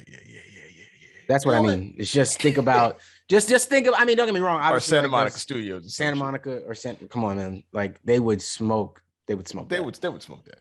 I mean, No, just the setting. Actually, I could see them doing Wolverine. And Insomniac could do it too, but I think know. Sucker Punch can get a hand on one. Sucker of these Punch Marvel- could. Yeah. Oh, What's the last Absolutely. thing Sucker Punch has done? Ghost of Tsushima. Ghost of Tsushima. Oh, yeah. They forgot did But I that. mean, they just they did the Iki Island update, which I heard is really good. I don't know. I'm gonna get Forgot Yeah, about I- Ghost of Tsushima. I'm I still need to considering- play that. That's on my list. It's too many games, man. Come on. It's too But many games. that's Hey, in the I would backlog. say I'm not just- gonna lie to y'all niggas. just- I'm I not. still playing gotta. that I no still time gotta soon. get what I was it? mean, it'll be there when you want to, and it'll be much cheaper. Bridge of when you Spirits? want to. Just Still get gotta the. get that. Oh, Kenna. Oh, yeah. Oh, well, we playing Ken up well, up front. We well, got to yeah, see where that goes. Derek and I will tell you about that. I'm gonna stream that one. That's Oh, yeah? probably the next mainstream game. Yeah, 100%. When's that coming out? September 20th. Last 20th or something like that. 21st. I'll scoop that day one. and it's like $40. Like it's only $40 It's Yeah, pretty much yeah, an indie game. I gave him the 50 for the for the cosmetics. whatever the upgraded deluxe edition. Just to, I don't even remember what it really gave me, but I was just like, fuck it, I'll support. $50 is still cheaper than it's still $20 cheaper than new games. September And 21st. My bad. Still September $10 21st. cheaper than the old price of games. So yeah, So 2 Tuesdays from now is when it Right. comes out. And we're more. I wouldn't be surprised we get reviews. I don't know when they're gonna do reviews for this. Honestly, I'm sure the reviews are out. Or people are playing through for reviews now. I'm sure. I'll get it next weekend then. Next Friday. Yeah. Yeah, it'll be the next big thing. That and I guess Battlefield 2042. If everyone like rest of the squad actually is gonna put the money down and get it. For PlayStation stuff. Other than that, October is gonna be Monkey Ball and Metroid month. So but yeah, now looking For back sure. at this list though, I know people online are like, who CGI trailers? I don't think there was a lot of CGI trailers. no, we got a lot of good There's shit. a lot of the gameplay. I think maybe people were thinking of KOTOR, and I think Yeah. people were thinking that the spot. Well, okay, the 2 Insomniac things and KOTOR are all CGI, but apparently, as of finding out today, that Spider-Man 2 was. Well, I mean, that's in the engine. I guess it's not true gameplay, so I guess Yeah. we want to split hairs and all that. But yeah, like looking back at it, like Forspoken. Oh, did I talk about Forspoken? Oh, fuck. I No. fucked up. I fucked up. All right, last thing. Goddamn. Forspoken. We got a good, healthy bit of gameplay of it.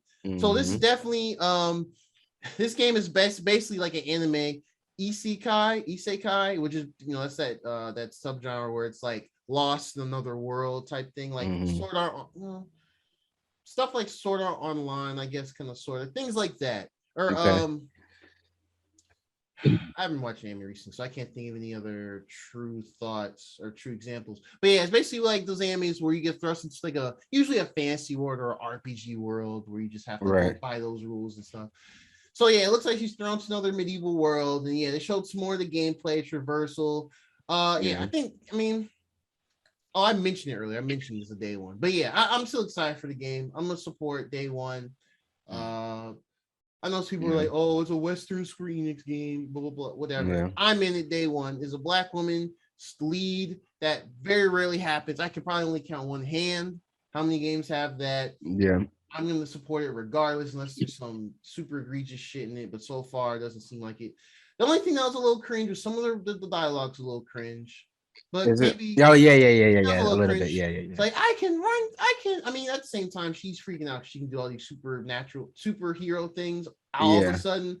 But at the same time, I don't know. Maybe you need better context of the cutscenes. It'll flow a little better. Yeah, we'll see. It might fit more. But the gameplay looks great. Looks fun. I'm still down %. So I forgot to mention that. Oops, my bad. But yeah, that was a showcase. Overall really good. So for sure.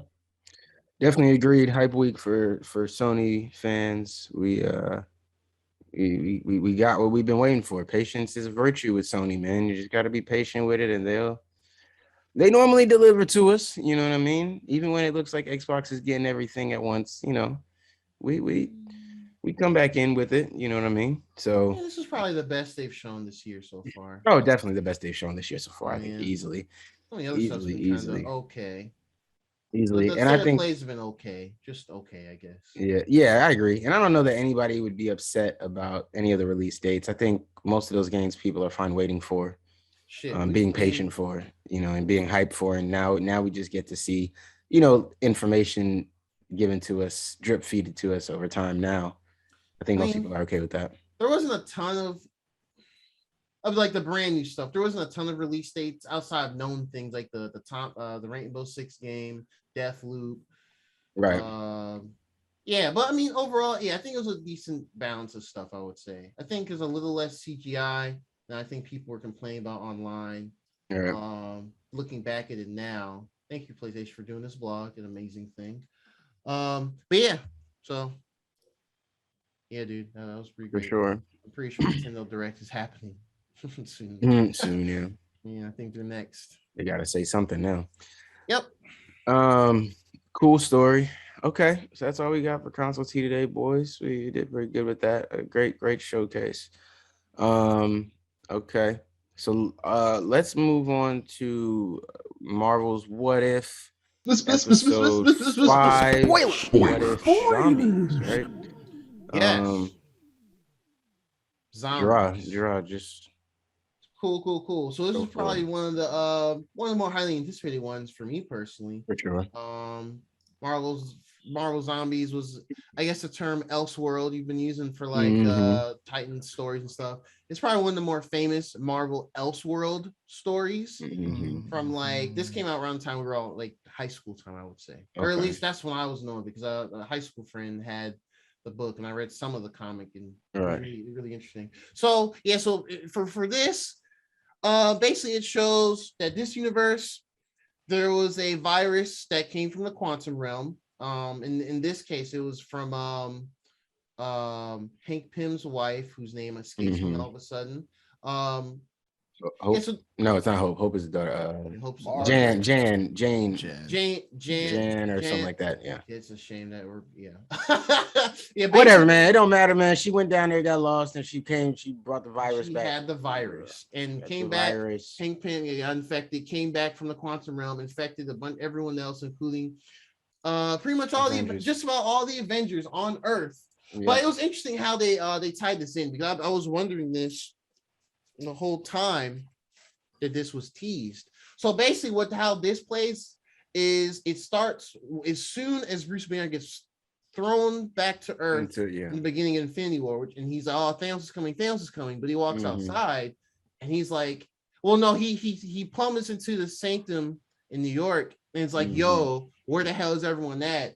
And at that point, he didn't really know who Doctor Strange was, so he's literally just like, "Where the hell are people?" And he goes outside, and then to the dudes from Black Order there, like Ebony Maw, dude be levitation shit, that dude talking to shit. And he's like, "Who the fuck are y'all?" And he's like, "Oh, I'm gonna fuck y'all up." And he does the jokey like, I can't change into Hulk again because I got smoked by Thanos in the boxing match.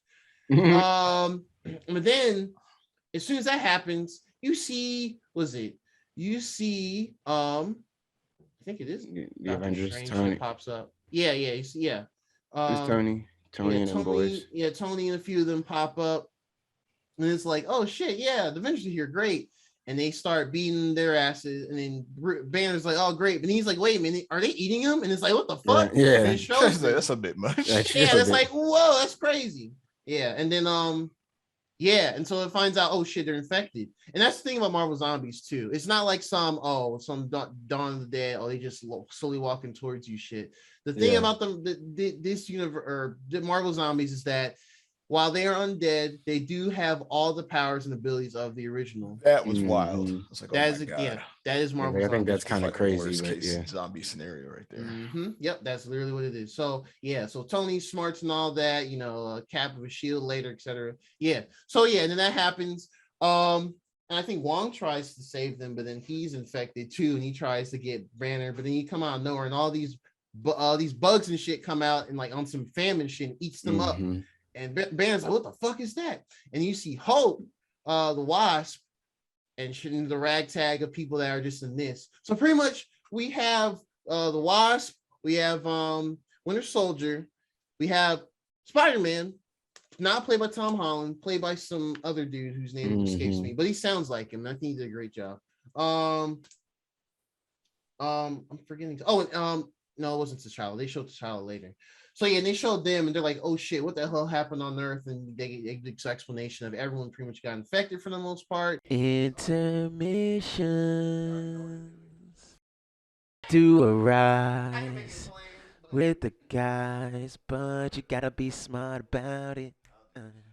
Editing. It's the Wasp, the Winter Soldier, Sharon Carter, Okoye is here. Shout out to Denai Guerrera, and Spider-Man, who's voiced by someone else, is not Tom Holland. And some other guy. I don't even remember the dude's name. Happy Ant-Man. Oh no, Happy was there, but I thought there was somebody else as well. The guy with the head. Oh, that's Ant-Man. Yeah, Scott Lang. That's later. Yeah. So basically, they're pretty much what they're trying to figure out is they're trying to make their way to a certain place. They have to go through part of the subway. Basically, it kind of shows these unique interactions with these characters, and it kind of shows them trying to get to a specific area to. Oh, Winter Soldier was there. Yeah, Winter Soldier was there. Yeah, and to kind of cast. Yeah, it was cool because we saw him when they're on the subway, and he actually encounters Cap, and he had Zombie Cap. They had to decapitate Cap. Decapitate. Yeah, look at this guy. Internet can't take me after that one. But no, yeah, but then Winter Soldier, he, the thing where, oh yes, Bucky's holding the shield. So we see him walk around with the shield for a little bit after that. Just a number of things happened. I think they get Happy after a while, unfortunately. Because he has like he has one of Tony Stark's like hand blaster things from like Civil War. And they showed them kind of going around. It just shows like a bunch of the struggles of trying to get through different areas. They can encounter regular zombies, they encounter the Avengers zombies, and they're all just stupid strong. Yep. Another cool thing. Honestly, I think one of the main highlights of this was Spider-Man in general. It was cool because they're talking about how like they kept losing some of them slowly but surely. But then after a while, like Hope is like talking to Peter, and it's like, yo, how do you remain kind of chipper after all this. Like she's Right. like, I've lost at this point. You think you lost Scott, lost Hank. Both my parents are gone. Like, how you stay up? And you're just like, well, I guess I lost my parents. I lost Uncle Ben. People like, oh, Uncle Ben reference, MCU. Oh, great. For the first time. Oh, great. And all that stuff, whatever. And then Ant-Man and all that. So it's just kind of like, I guess you just kind of learn to kind of push through, which was cool. I think that was a good moment. Absolutely. Overall, really, I would say I liked the episode. I just wish it was a bit longer. It just felt a little too short. And I don't know if that was just the way they ended it. It was like, yeah, it felt a little abrupt. I can see that. It was kind of it was an abrupt ending. It was really quick. Also, we didn't really get to see what Spider-Man having the cape means, or well, based off Doctor Strange, the cloak is, I guess, according to who said it back then. I think it was Wong or someone, or no, it was Mordo that said it. They basically just like the cloak doesn't usually just go to any one person. They usually have to like see them as like someone on some kind of cheesy worthy type thing. That's kind of what it is based on the MCU. So I guess to show that, Peter, is actually, he's remaining headstrong on all this stuff and everything. The cloak was kind of the MVP though, because the cloak was what saved Bruce Banner's ass in the beginning, kind of held some of the zombified Avengers in the beginning off from killing him and everything. Yeah, which was pretty funny. Pretty funny. So the whole gist of it is they try and go to this one facility, in a way to kind of to get to Vision and see if they can use him to thwart all of them. But what they find out is the Mind Stone itself is keeping them away for some reason. But then what you also find out too when you get there, Vision has been low-key like drawing them in because he's been keeping some of the parts of the Avengers alive as like bait, and also to keep Wanda, who's been zombified, alive, because the tragic I love her type stuff. But her, so I mean, this is pre-Scarlet Witch Wanda, so she don't have her full potential yet. But still, her at this state, she's being still a zombie, super powerful. That's a problem. Yeah, we find that T'Challa is alive. Hooray! Shout out to Chadwick Boseman voicing T'Challa again. So that was really cool. That was him. Yeah, everyone was here except for. I think they said he voiced himself through the whole every time he shows up in this, he voiced Black Panther. So yep. Yeah, I think everyone. He has 4 total appearances, so I think he has 1 more left now, right? 4? I think that's what they said, or maybe 2 more left, because he showed up in his episode and he showed up in this one. So I think he has 2 more episodes. Yeah, that he shows up in. I think they said he shows up 4 times. That's what I read, at least. It might not be true. Don't hold me to that. Sorry if he doesn't show up 4 times. But. Well, we have a few more episodes. Excuse me. So we shall see. Yeah. But yeah, it's cool. We saw Scott Lang in the he's just in his head's in the jar, Futurama style. Shout out, I was about to say shout out to Futurama, man. He's still cracking jokes. I don't know why, just like they consciously did that. yeah. Oh, anybody's head's getting put in the jar too. Yeah, it's just goofy. That's just goofy. So yeah, we see T'Challa. He's like on a stretcher, and that's the epiphany. I think Winter Soldier sees him. 100% Futurama. Yeah, and T'Challa's just like, yo, get away. And it's like, what do you mean? And that's when we find out that some of them have been alive. Half one of his legs are gone. It's just been kind of it's tragic. Yeah. But Vision was doing this in the hopes to like find a cure or something, or to be able to reverse Wanda. Yeah. So overall, it's really just a lot of kind of struggling to get to this one place, trying to thwart all the zombies and keep each other alive. I believe the ones that got from this core group, I believe Happy does, Sharon does. Yeah. Pretty much the non-super. Well, no, Okoye remains because Okoye is a queen. She has to live. But everyone else have some sort of a power or ability that keeps them alive for the most part. It was cool to see the Wasp kind of go big like Ant-Man did in some of the movies. I don't think she's ever done that. I don't think she's done that in real, like in the movie. Yeah, I don't think she did in Ant-Man and the Wasp. I think just Ant-Man did that. But no, that was still pretty cool. And we saw kind of Bruce Banner just say like, you know what, I got this gamma radiation. I'm gonna just fight off a bunch of dudes and see how he kind of sacrificed himself in a sense to like so they can get away. Because Vision decides, what I've been doing has been fucked up of like drawing all these zombies here, but at the same time appeasing Wanda, who's dead or undead, whatever. Right. So he rips his own mind stone out of his own head, that's pretty wild. That's he just he does reverse Thanos. he has reversal of Uzi Vert just yank out his forehead. Reversal of Uzi Vert. That's wild. But yeah, and he does that. And they're like, okay, cool. Let's get back to Wakanda and see if we can like project this out everywhere and like try and revert everyone back. So and then so we get a glimpse of what attempts to be like a kind of a good ending or like a ending that sacrifices others. But then we find out, thanks to the Watcher, who's like, yeah, they make it back to Wakanda, but little do they know, Thanos is still coming here to fuck them up with the gauntlet. And we see zombified Thanos, and that's like, oh well, that's a wrap then. Yep. Zombified Thanos was Once I saw him zombified and with the gauntlet, I'm like, oh come on, man. This is busted. This universe is fucked. Hopefully, hopefully they don't make it to nowhere else. Yeah. So that's 3 back-to-back tragic endings to these universes. Yeah. So that's interesting. 3 back-to-back tragic endings. That's crazy. So overall, I liked it. I liked it more than episodes 1 and 3, but the T'Challa, Star-Lord, and Dark Doctor Strange episodes are probably my favorite so far. So I think this is in the middle for me.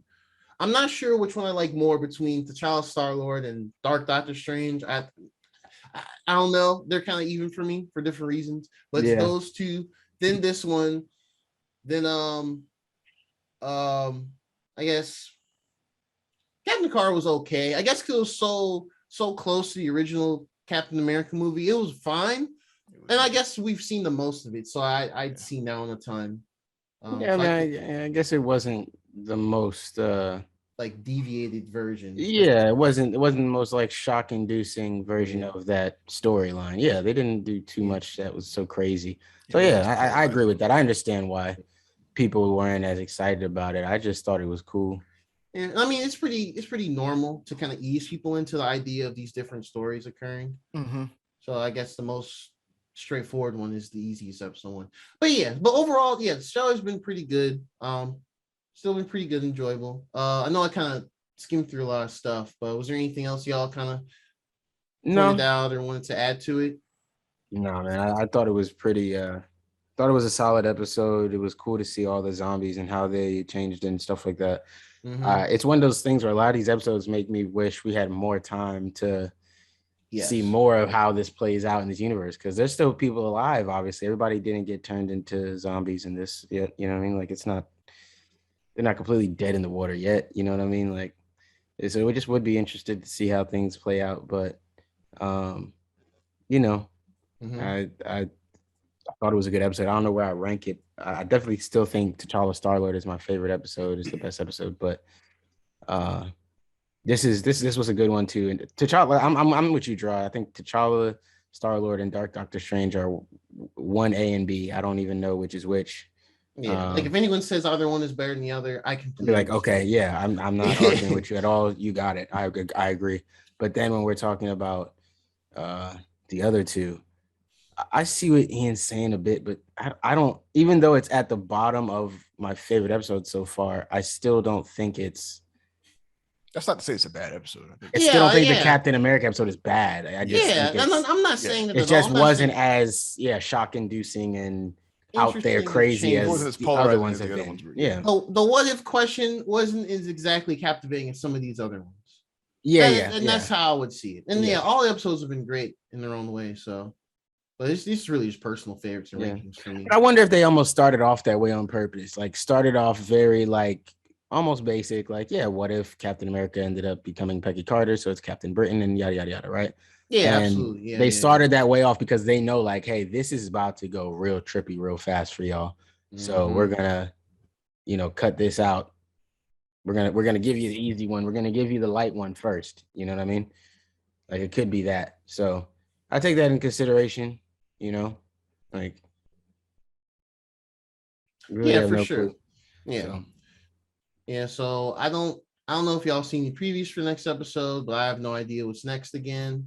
I don't remember. I didn't bother looking. So I'm actually, funny enough, I found Titans spoilers way more than I found.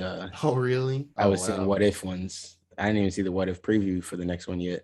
But I saw Mm. Titan. I know I know when we're supposed to go see Donna and Raven. So there you go. Yeah, I feel like that's we're about to roll into Titan, so it's cool. Yeah. It's cool to talk Yeah. about it. But yeah, I feel like without going deep into this next episode, I do feel like we're gonna get some aftermath episode, and then maybe tying in some stuff on Jason Todd, and then we'll get what's been happening over here in the next Yeah. episode. So I think not when this goes up, not this week's episode, but the following week. Yeah. I think it's when we're gonna start seeing it. And I think the season is 13 episodes, right? Yeah, I think it's 13. And we're 6 episodes in. Seven. Oh, 7? Hot damn. Yeah, so we're halfway through, I guess. So yeah, I guess that makes sense. Yeah. Yeah. So I'm gonna alley-oop it to you, Derek. And woo. Titans. Titans season 3, episode 7. I'm not gonna lie. I feel like I can kind of skip through this kind of like Gerard just did with his, because not much happened. I mean, I forgot about no, this is the preview part. I forgot. Okay, yeah. So we didn't see any aftermath of what was going on with Tim. We didn't get to see how that played out. We have no idea what happened there. We just know Tim's dad is at least dying or dead. Missed opportunity. Confirmed. Yeah. Jason he's still very arrogant.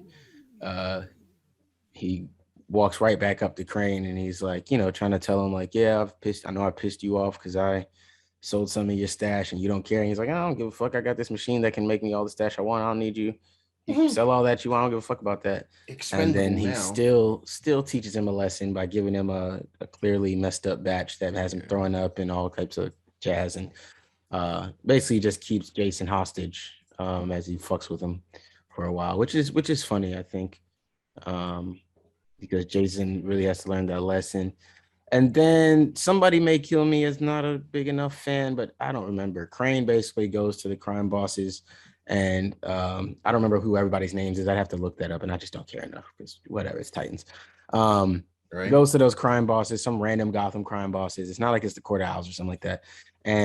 But maybe there's a reference in there, so maybe I will look up who they are. But at this moment, it's just some random Gotham crime families, and he's like, I got the best shit. It's gonna make everybody feel free and feel fully freedom and blah blah blah. And they're like, yeah, if we get everybody hooked, then they're all basically down to do it. So he gives him a long speech. Don't get me wrong, it's a very good scene. He acted that scene out really well. Buddy who's playing Jonathan Crane is really good. I do enjoy him for most of his scenes. But yeah, a long drawn out scene where he basically talks about that. They're trying to track down everything with Jason, and Titans are around trying to track down everything with Jason and them. And Dick is still dealing with Barbara, and Barbara is still back and forth, not seeing eye to eye. He finally convinced her to use Oracle. So they use Oracle to go looking for stuff. And they walk right into a trap where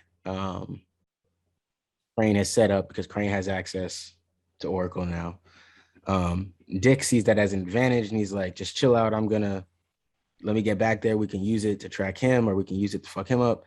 Barbara, though, is scared, and because she believes Crane has access, she doesn't want Crane to have any access, so she shuts it down. Crane, obviously, that was his plan. He was like, the one thing they could have used to defeat me was Oracle, and now they don't have Oracle, so that's just what it is. So I did think, what's up? I feel like that was like unnecessary. What do you mean? Mm-hmm. I feel like they said the one thing, I'm trying to get them to destroy the Oracle, but I hacked into the Oracle.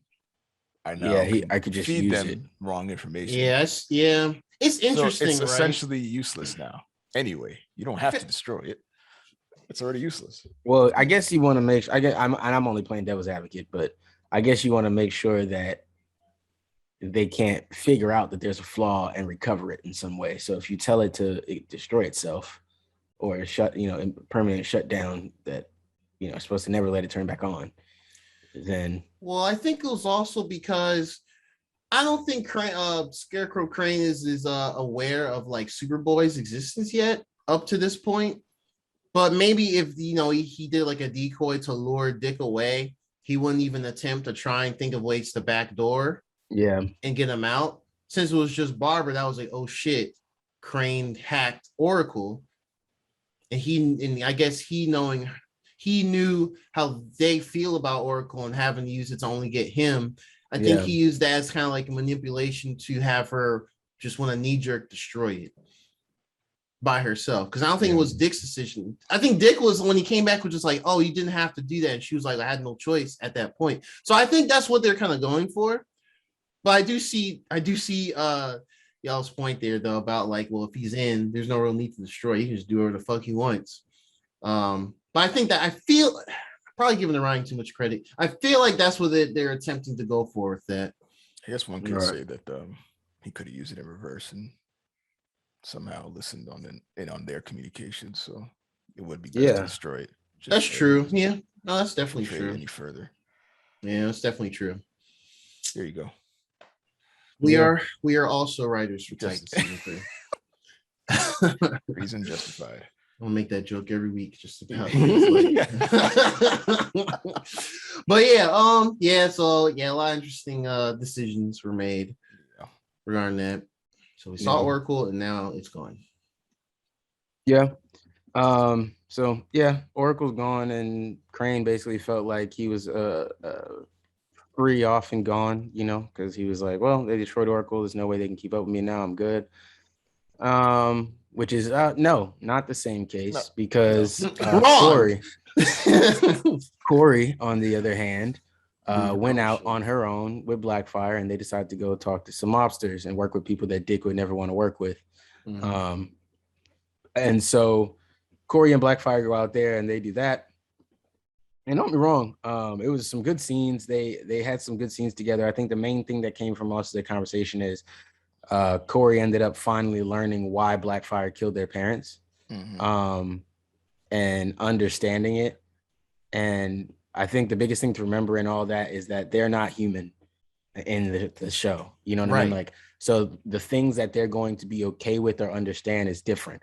And so, Tamaran is a planet with, if you remember how she described it to, how she described the planet to Superboy, you know what I mean? It's not necessarily the most comfortable planet that they're on.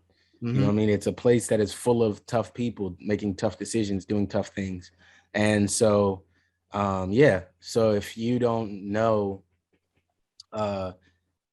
once you learn about a situation and why somebody may have killed someone, it's more likely that they're going to understand. So for Starfire, even though it's her parents, when she heard Blackfire's story, and she's like, and even Blackfire said, like, you can believe me or not, but I'm telling you why I did what I did. And it's up to you. If you don't have to believe me, like, do whatever you want, but I'm just telling you why I did it. I would be very interested to see if, and I feel like I know where this is going, to be honest, but we'll get there at the end. We'll definitely get there at the end. Wow, look at that. Liverpool won 3-0, by the way, Ian, so fuck you. What a play! I know. You a Leeds Leeds United fan super anyway. fan. Yeah, I know. I'm a Atalanta fan. That's Yeah. Atalanta fan? Atalanta plays in a whole different league than Liverpool, right? They play in Italy. I'm a Milan fan. Yeah, we also play in Italy. You know where Milan is? Oh, that's it. Oh. Yes, it is. I'm gonna call that. They don't play in the same league. Ian wasn't that great at geography back in school, man. Like, you know what I'm saying? Really wasn't. Yeah, social studies and all that wasn't. They all look the same, but that's just batteries. Names. Yeah, man. This nigga Ian was good at was I will call that robots together and driving robots. He went and playing the trumpet. I know one thing. Playing the trumpet. Game, that's though. it, bro. I know one thing about that game. I guess that was a hat trick. No, it wasn't. Three different people taking scored. the piss again. There You're you go. just taking the piss. It was 3 back to back to back. No. They didn't That's score not what a nothing. hat trick is. I know it's not, Derek, but today it is. No, it's not. It's You're not gonna. I'm not gonna allow you to give false information to people. That, No, the okay? hat that, trick is- A hat that trick is whole only when game- one player scores 3 goals in one game, and it doesn't matter how many times the other team scores. If you're one player and you score 3 goals in one game, that's a hat trick. Your team scoring 3 goals is not a hat trick. It's a team trick. All right. All right, there we All right, go. look. Top I'm sorry. hat I'm trick. sorry. It's my fault. I did this. This is my fault. I did this. Above this. the rim. I just had to talk shit since Ian was talking shit to me earlier, and he made this team lose 3-0 because Ian was talking shit. Hey man, I did that for you, man. Yeah, There for you me, go. my ass. Titans. Yeah, so Corey learns, why Blackfire killed her parents because they were basically gonna kill her in order just to keep the people happy, even though they know that she wasn't actually responsible for anything. So they were gonna kill her anyway.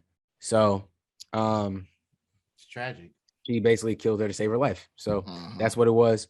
And yeah, so they did that, and that was, they had their whole arc, but they also met the mobster lady, and she said, I'll make a deal with you if you make a deal with me. You bring my son back to me, and I will tell you the information about Crane. And so they go find her son, they bring him back. And Corey's like, you'll be safe. It's fine. It's still your mother. And he's like, no, you don't understand. That woman's crazy, blah, blah, blah. And Corey's like, oh, but come on, it's your mom. And he's like, yeah. He's like, I will keep you safe. Bruh. And I mean, she walked him in the room. Reaction. I saw his reaction when she mentioned his mother. Yeah. As soon as I saw that, I was like, oh no, it can't end. Fear in his mean, eyes. It's gonna be dark over here. That fear in his eyes, man. Yeah, the fear. Oh, You don't yeah. know how that crazy woman's crazy, man. You don't know. I just didn't expect it would escalate to straight up bullet in the head. For a second, she sees her son. Yeah, she even gave us that little fake cry, the little No, my son. And then Right. It was boom. genuine. I feel like it was Alligator, too. genuine, man. It was. No, she really might have loved to see him, but also I'm Yeah, gonna kill you. But I'm gonna take you out because, and this hurts me to do. I saw her hands Yeah. behind her back. Yeah, I walking up saw to that. him, I and saw that then- too, but I was like, I Oh, didn't want to believe it. man. I think that was part Yeah. of it. I just didn't want to believe it. Yeah. And yet.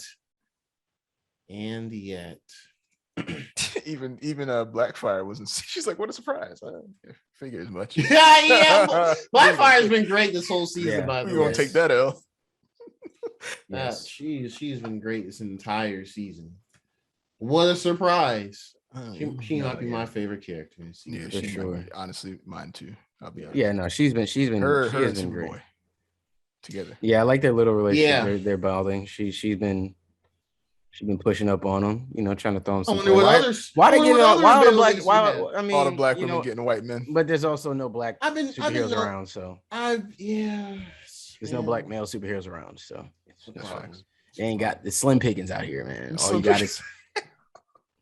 pickings. is Nightwing and Superboy, I guess. Gar already The taken. rich billionaire son of Batman and Superboy. I guess those are decent options. Well, I suppose if Lex Luthor is black in this, he might be half black. Nah, Lex Luthor's not black in this, and look how No, Superboy, they're Superboy not- ain't got not a black feature on his body, bro. Well, he might be He logic. You know what I'm saying? He might be. He might be. logic out. So he in case you didn't know, he might be Super logic biracial. boy. He might be biracial. Yeah, no, trust me. If he was logic, we'd have known he's biracial by now, bro. He was- It's hard being a biracial android. You wouldn't understand. Android. My nigga. Hey, shit, boy, we don't give a fuck, bro. Let's save the people, my nigga. Like, Yeah. yeah, man. I Cadmus out here identify starting way as more a problems. Biracial android. Yes, man. Yeah, that's wild. Triracial. Triracial. Yeah. Season 4 about to go crazy. Oh shit. man, yeah. That's crazy. But nah, man. Yeah. So, anyways, we got to see that play out. Yeah, she killed his son, gave him the information, and then Corey killed her because she didn't like that. She fucking lit her up. Like Which a I mean was rub funny like a because she Christmas had cake. all the information. But then he ended up she ended up getting the information from one of her like henchmen dudes that ended up walking in after she was dead. So they beat the information out of him, got it out of him, and went back to Dick. Convenience. And yeah, of course, convenience, but we take those. it was a funny little moment. They just looked at him, they looked at each other, and were like, "Well, I guess he'll do. this guy will do." So learn all about the plan or whatever, and they show up at. Am I missing something in there? I don't think so. I think that's majority of everything right there. They learn about the plan, and well, yeah, Dick and Dick and Superboy were out there trying to follow the thing to look for Crane, and the lady blew up.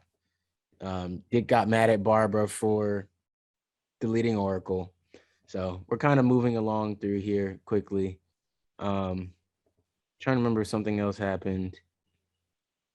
Not really.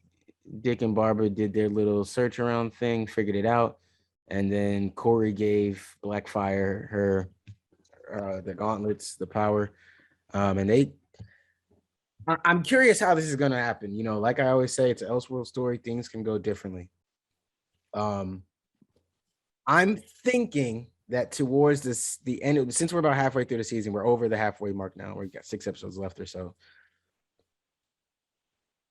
If Blackfire is going to become a big bad, it may not be for this season. This may have been able to let us know that there is something good in her. There's something potential. She just needs to be loved. They're trying to make us empathize with her decision making for now. And towards the end of the season, she finally decides, you know what? Fuck this. I'm sick of trying to play nice. I wanted power. I got power now. Corey can't take these off me. I can fight. I got my own weapons. Like, it is what it is. I'm going back to rule Tamaran, or I'm going to take over Earth, or whatever she feels like she wants to take over. So she could always flip. But right now, she seems to have kind of joined up into Titan's clan. She is on board to go on missions and basically do whatever Dick says, which, I mean, that what woman is on really... this show doesn't? I mean, it's just... The power just, of the Grayson. Power to Grayson, man. Power to Grayson. Yeah, so Richard. I don't know how y'all feel about Blackfire finally getting some powers now. She's powered up. How you feel about it? So her powers are derived from the gauntlets, not from internally. I don't remember. Does she shoot any starbolts, or is she just gonna be purely fist hand-to-hand combat? No. She shoots. She got some waves and blasts. She can shoot some blasts and stuff like that. How they're gonna internalize? Well, no. I mean, in the show, I know she can do that. Oh, and here I don't know. They didn't show her shoot. I don't think they showed her shooting any blasts. Yeah, so I don't know if she got her powers. I thought the gauntlets just gave her her fit. Her fit. That's what I thought too. No, it also gave her the armor, but it also was glowing. Oh, you know what? That fight scene was really fast. Yeah, that's what I'm thinking. No, I'm thinking because but it gave her she did have a little. She did glow at some point. I swore she glowed when it was turning on, or when she put the gauntlets on initially, and the outfit was manifesting. Oh yeah, that was it. I don't think she. It didn't glow after that. Yeah, that's what I'm saying. Yeah, it was just. Okay. Maybe because she mentioned after she gave the full breakdown of why she killed her parents, she's still like, I'm still, the cursed child, not having actual powers and stuff like that. So maybe they'll tease. Maybe she'll. I mean, okay, so maybe she still doesn't have powers yet. Okay. Another... Yeah, I think I misinterpreted that. Cool. Yeah. I'm glad y'all said something. Right there. Yeah. Cool. Yeah. So my bad. Go ahead. So that's interesting. I mean, I thought she was gonna kind of be like, I'm here just because Starfire tells me I should be here to kind of look over me, but then she'll do some, not so much double cross, but she'll kind of dip and do her own thing, like maybe during a situation. But she's here with them right now, so I didn't really expect that 100%. Maybe she'll do that later before the season ends. We'll just have to see. But I guess it's cool. I'll allow it. She's with the Titans for now. All right. She's become. I can also fight with my hands, and I'm the love interest of Connor, Superboy. I hope that doesn't happen. If that does, I will be upset. But I'm just gonna enjoy what we have right now. I mean, we're also living in a world with seemingly an irredeemable Jason Todd. There's a lot of stuff going on here. So as long as if you can tie it together well, I will be happy. and obviously we haven't agreed with every story decision they went with. It's not been the perfect story this whole time, but there have been interesting moments, and it's enough to keep my interest. But yeah, it's it's not necessarily everything we're looking for. And where are we now? Okay. So as we kind of wind down to the end of the episode now, so we see them, they pull up, and they just start fucking shit up. My favorite moment was Jason Todd hearing like the first dude get taken out, and he just looked at Crane and was like, "He's here." Like I heard that. Like I've been trained to hear that shit. Like he's here. You're fucked. Like you're fucked. He's right here, right now. You're donezo. And I mean, to be fair, I'm gonna be honest and fanboy a little bit as a Nightwing fan. Somebody who's like been a big Nightwing fan, like away from Batman and shit. Like I really love Nightwing. It was nice to see him have a moment in a live action show where when he shows up, niggas already know it's over. He doesn't have to prove it to you. He don't got to fight his way through 100 dudes to finally get to the bar. Like, nah, Nightwing showed up, and chances are he might have his little crew with him, but Nightwing's here and it's done. He didn't say they are here. He said he's here. No, he's here. No. Dick is here. We're wondering why I was afraid of him this whole time. You're about to see. Now you about to see. And yeah. Oh, he put the work. The good hand fight scene. That scene was really dope. That was fun. I mean, they snuck in, fucked everything up, blew everything up. Jason just looked at him like, Jason just looking at Crane like, yeah, bro, you don't even understand what's happening to you out here. I have to say, tag them boys up. Crane's plan was trash. Yes. It was contingent upon none of his corroborators blabbing. And I mean, come on. Like, since when do you trust them not to blab? Yeah. Why? And he didn't threaten them to not blab. Like he wasn't like, if you blab, I'll kill you and your family. Why did he let he was a response? He was just making them responsible for distributing the product. Why did he let them know where the product was being made? Yeah, he didn't have to tell them that. That was. I can drop it off and meet y'all somewhere else away from the site. Yeah, here's the product. Don't worry where it's come from. This is where it is. Sell it. We'll split it. Easy. Convenience. Yeah. Convenience for the heroes, but it's okay. Yeah, it's all right. We take those. Yeah. So then we get to see them have their little after party of taking down Crane, and he's on the run. Not necessarily taking him down, but they stopped his operation from fucking up Gotham. They stopped his spread of his drug and killed the source. They blew up the source, and he's on the run. So they taken that as a victory, which I understand. It definitely is. But as they're partying, Mr. Grayson, son of Bruce. You know what I mean? He's born to Mac, man. He's born to be that. You know what I'm saying? He can't help himself. It's that big Grayson energy, man. Big Grayson energy, man. He can't help it, dog. And of course, Master Grayson finds Barbara, who also knows that hey, we had a moment the other night and we ain't act on it, but how to do. And she went to Grayson's room. She went to that nigga room. Yeah. And she was just like, I didn't want you to leave. And he's like, shit, I didn't want to leave either. You ain't want me to leave, and I didn't want you to leave. And all right, well, shit. Well, you here now, so what's up? So let's get to it. And she said, man, my legs might not work, but this dude, come on, you man. feel me? You saying I said I'm only paralyzed from the knee down. Yeah, kneecaps down. You know what I'm saying? These thighs will still clench on it. You know what I'm saying? Thunder thighs out here. Oh God. Barbara out here got that grip, boy. You know what I'm saying? Chung Lee's, my. You better leave Barbara alone, boy. I was about to make a terrible joke. I'm so glad I stopped myself, bro. Yeah, we're gonna circle back to that when the pot is over. Yeah, facts. For the longevity of this podcast. For the health. Yeah, man. Yeah. So obviously Dick and Barbara get right into it. They get to making out, and I'm assuming Dick got the upper body strength to lift her up. And yeah, all right. I just what is this nigga talking about right now? It's gonna be crazy when future when Corey finds out. Fun. That's staying right there. future Corey is gonna be upset when she finds out about what's happening because Barbara gonna have a little extra spice in her voice whenever Corey want to say something. Oh, your little man friend that you be messing with. Well, he actually be missing me, and then his Corey's over here like, yeah, it's just because I was out here doing my thing, but I can put this alien thing back on him and get him back. Like, don't even fret. Like, I got superpowers and my legs work. You know what I'm saying? So make this thing toasty, and you know what I'm saying, I'll make it real warm. We can go to the Antarctic and be warm while we smashing. You know what I'm saying? Like, it's nothing for us over here. Saying Corey got different skills. I don't know. Dick gonna have to make decisions. He's definitely going to be in a love triangle. They've definitely set that up. Whether they've acknowledged it straight up or not, they definitely set that up. Square potentially. With who? Donna. Oh man!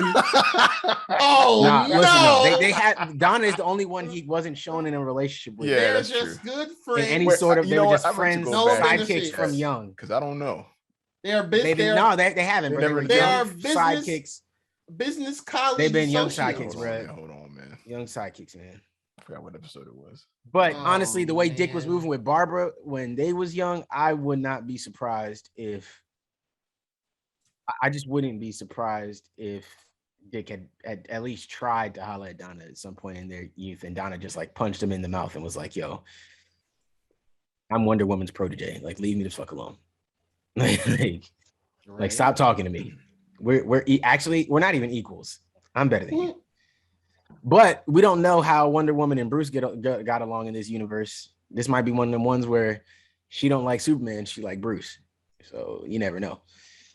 You never know, guys. You never know. But anyways, yeah. And then my least favorite part of the episode, you get to see Garfield do something that he got mad at everybody else for doing, which is going off on his own. Oh, you know what? You're right. It was Aqualad she was into. Aqualad, yeah, she liked Aqualad. Aqualad is who she loved. Aqualad. And he got blasted on, and everybody blamed, and Dick blames himself. Everybody blames Dick, and I don't remember if she was exactly fully mad at Dick or not, but she kind of got a little upset with Dick about it. So, there might still be some level of resentment there. I don't know if she's just gonna be in love with him. That's true. All right, so Donna might be our only balance in this show, guys. Yeah. So we miss her dearly. She really was one of the best characters for anybody that hasn't seen this show. Donna, if you watch season 1, if you're gonna start this show out, you'll realize why we really are like hyped for Donna to come back, waiting for her to come back. Like, she was a good actress. She brought balance to the show. I felt like she balanced out Dick, and I feel like the whole reason she's dead is so that Dick can be his full moody self. If Donna was here, some of the shit he's getting away with right now wouldn't be happening.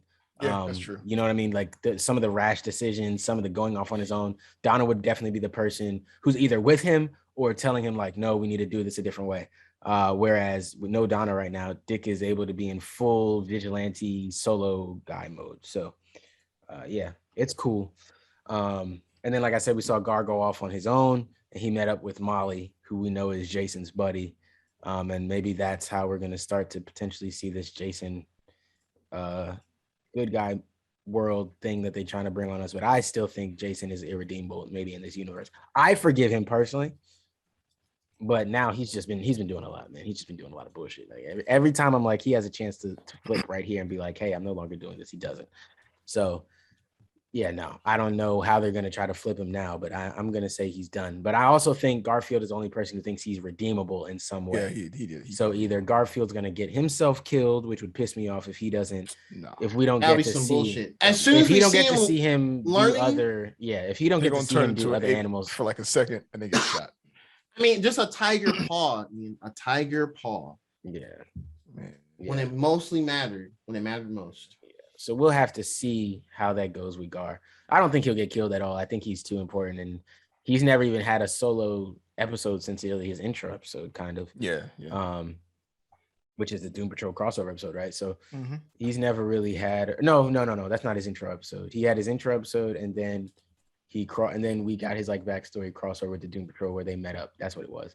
So yeah, it'd be interesting to see how that works out. I want to see way more of Gar. Want to see him. I did see that as a complaint. That's what I was telling you guys maybe before the pod started. a lot of people were complaining about Titans being kind of the Dick Grayson show. And I understand. I see where they're coming from. Now, I don't mind that. I like Dick Grayson, my favorite hero. I'm fine with it. And I think that the other characters have all had moments of their stuff there, where they've been part of the focus, whether it was along with Dick, side by side with Dick, however it worked out. I think they've all had their moments where it worked out. But I do get the sentiment that it's kind of the Dick Grayson show. It's the Dick Grayson and Friends show. Yeah. It's the Nightwing and Friends show. If you called the show Nightwing and had all these other supporting characters showing up, sure.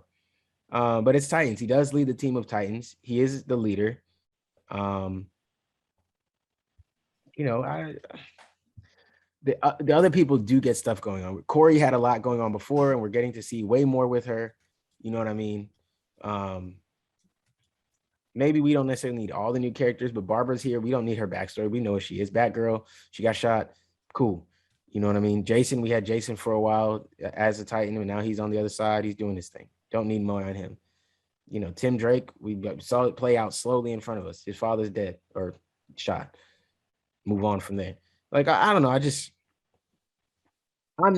That's not the part of the show that's bothering me, that Dick is the kind of focal point at some point in every season. At some point in every season, whatever Dick is doing or going through is the most important thing happening in the season. And he's your main character. Even with the Raven scene, it was still Dick. Some Dick stuff in there. And you got to remember, like, Dick was the only person that she really trusted. Dick was the only person she would talk to. Obviously she ended up getting more comfortable with Corey and Dawn and everybody else later down the line. But at first, it was only Dick who she would trust and talk to. So, Dick was still mainly involved, kind of on his Taken type shit, not or like his Liam Neeson. He's like, I'm gonna save the girl. And, that girl don't need saving, bro. She's the son of Satan. Like, it'll be fine. I mean, even in Teen Titans, it was kind of the case where a lot of the show was about Robin. It kind of revolved around him a little bit. There were some deviations every now and again, but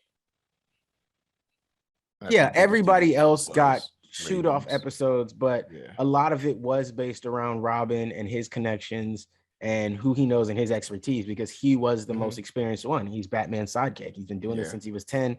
Everybody else they got powers. They're good powers, maybe even way more powers than him, but nobody has his level of experience. And then obviously they went through the same thing in Young Justice, but obviously Young Justice did a much better job of spreading things out. And I think that's what's throwing people off with this. They're expecting the Young Justice approach where things are much more spread out amongst the characters instead of being so Bat family focused, and then primarily Dick focused. Well, that sounded crazy. I think people get a change of heart once we get the not even Dick focused. It's just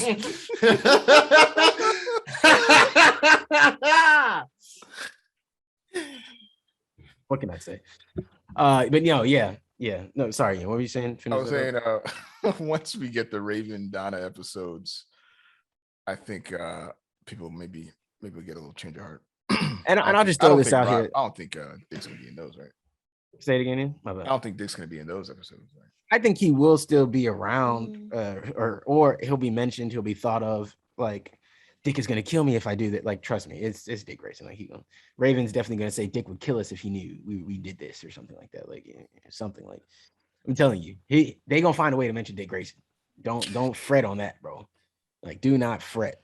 Or they gonna see his name in a news something, like something, bro. She gonna have a calling where she sees what's happening to them, like something, bro. She will. Trust me. What was I gonna say? Damn, I forgot what I was gonna say. Shit, I don't remember. I don't know, man. But it was it was a decent episode. Like I said, it wasn't like my favorite episode, but it was a good episode. We got to see Dick clear stuff up. We got to see, more stuff happen. I'm really interested where. I was gonna say this right here, maybe a double extra spoiler drop for those who may not want to know. But spoiler. But they're saying that episodes 9, so next season are gonna kind of should be. So what I've seen so far, just in the rumor mill, is that the next episode, which is episode 8, should be the real conclusion of this kind of Jason Todd not real conclusion, but put more of a button on that storyline. On the Okay. Jason Todd and the Red Hood stuff, and Scarecrow should put more of a tie on that. At least put them into the background. We'll see more of the development of maybe breaking away of Blackfire potentially.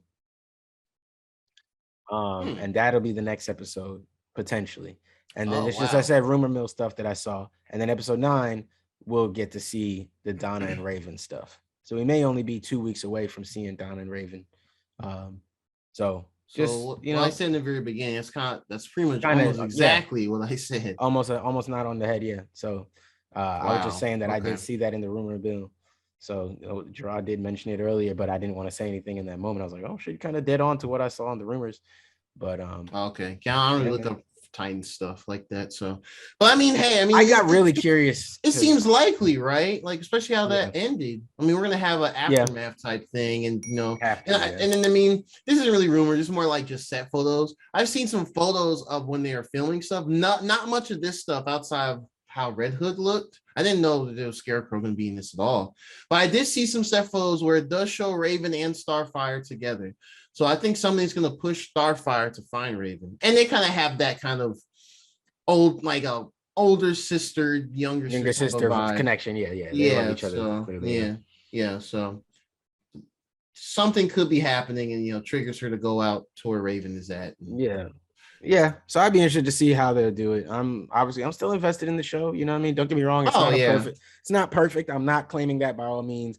But as far as DC shows that are coming out right now, it's one of the better ones, honestly. Along with Doom Patrol, it's definitely one of the better ones that we've gotten recently. So there we go. I'm enjoying it. I prefer this to all that CW crap. So yeah, man. Good looks. I don't know when I'm going to stream again, but I do want to stream some more of this 2K stuff. I just want to I want to stream some of this 2K stuff. I just want to get a little further into my characters, establish them a little more before I come out and stream. But I probably will do that. And then I'd probably do some similar with FIFA, depending on how much more I see is going on there. But there's always other people to follow. You can follow, y'all can follow Anthony, that Black Beta, on Twitch. He streams.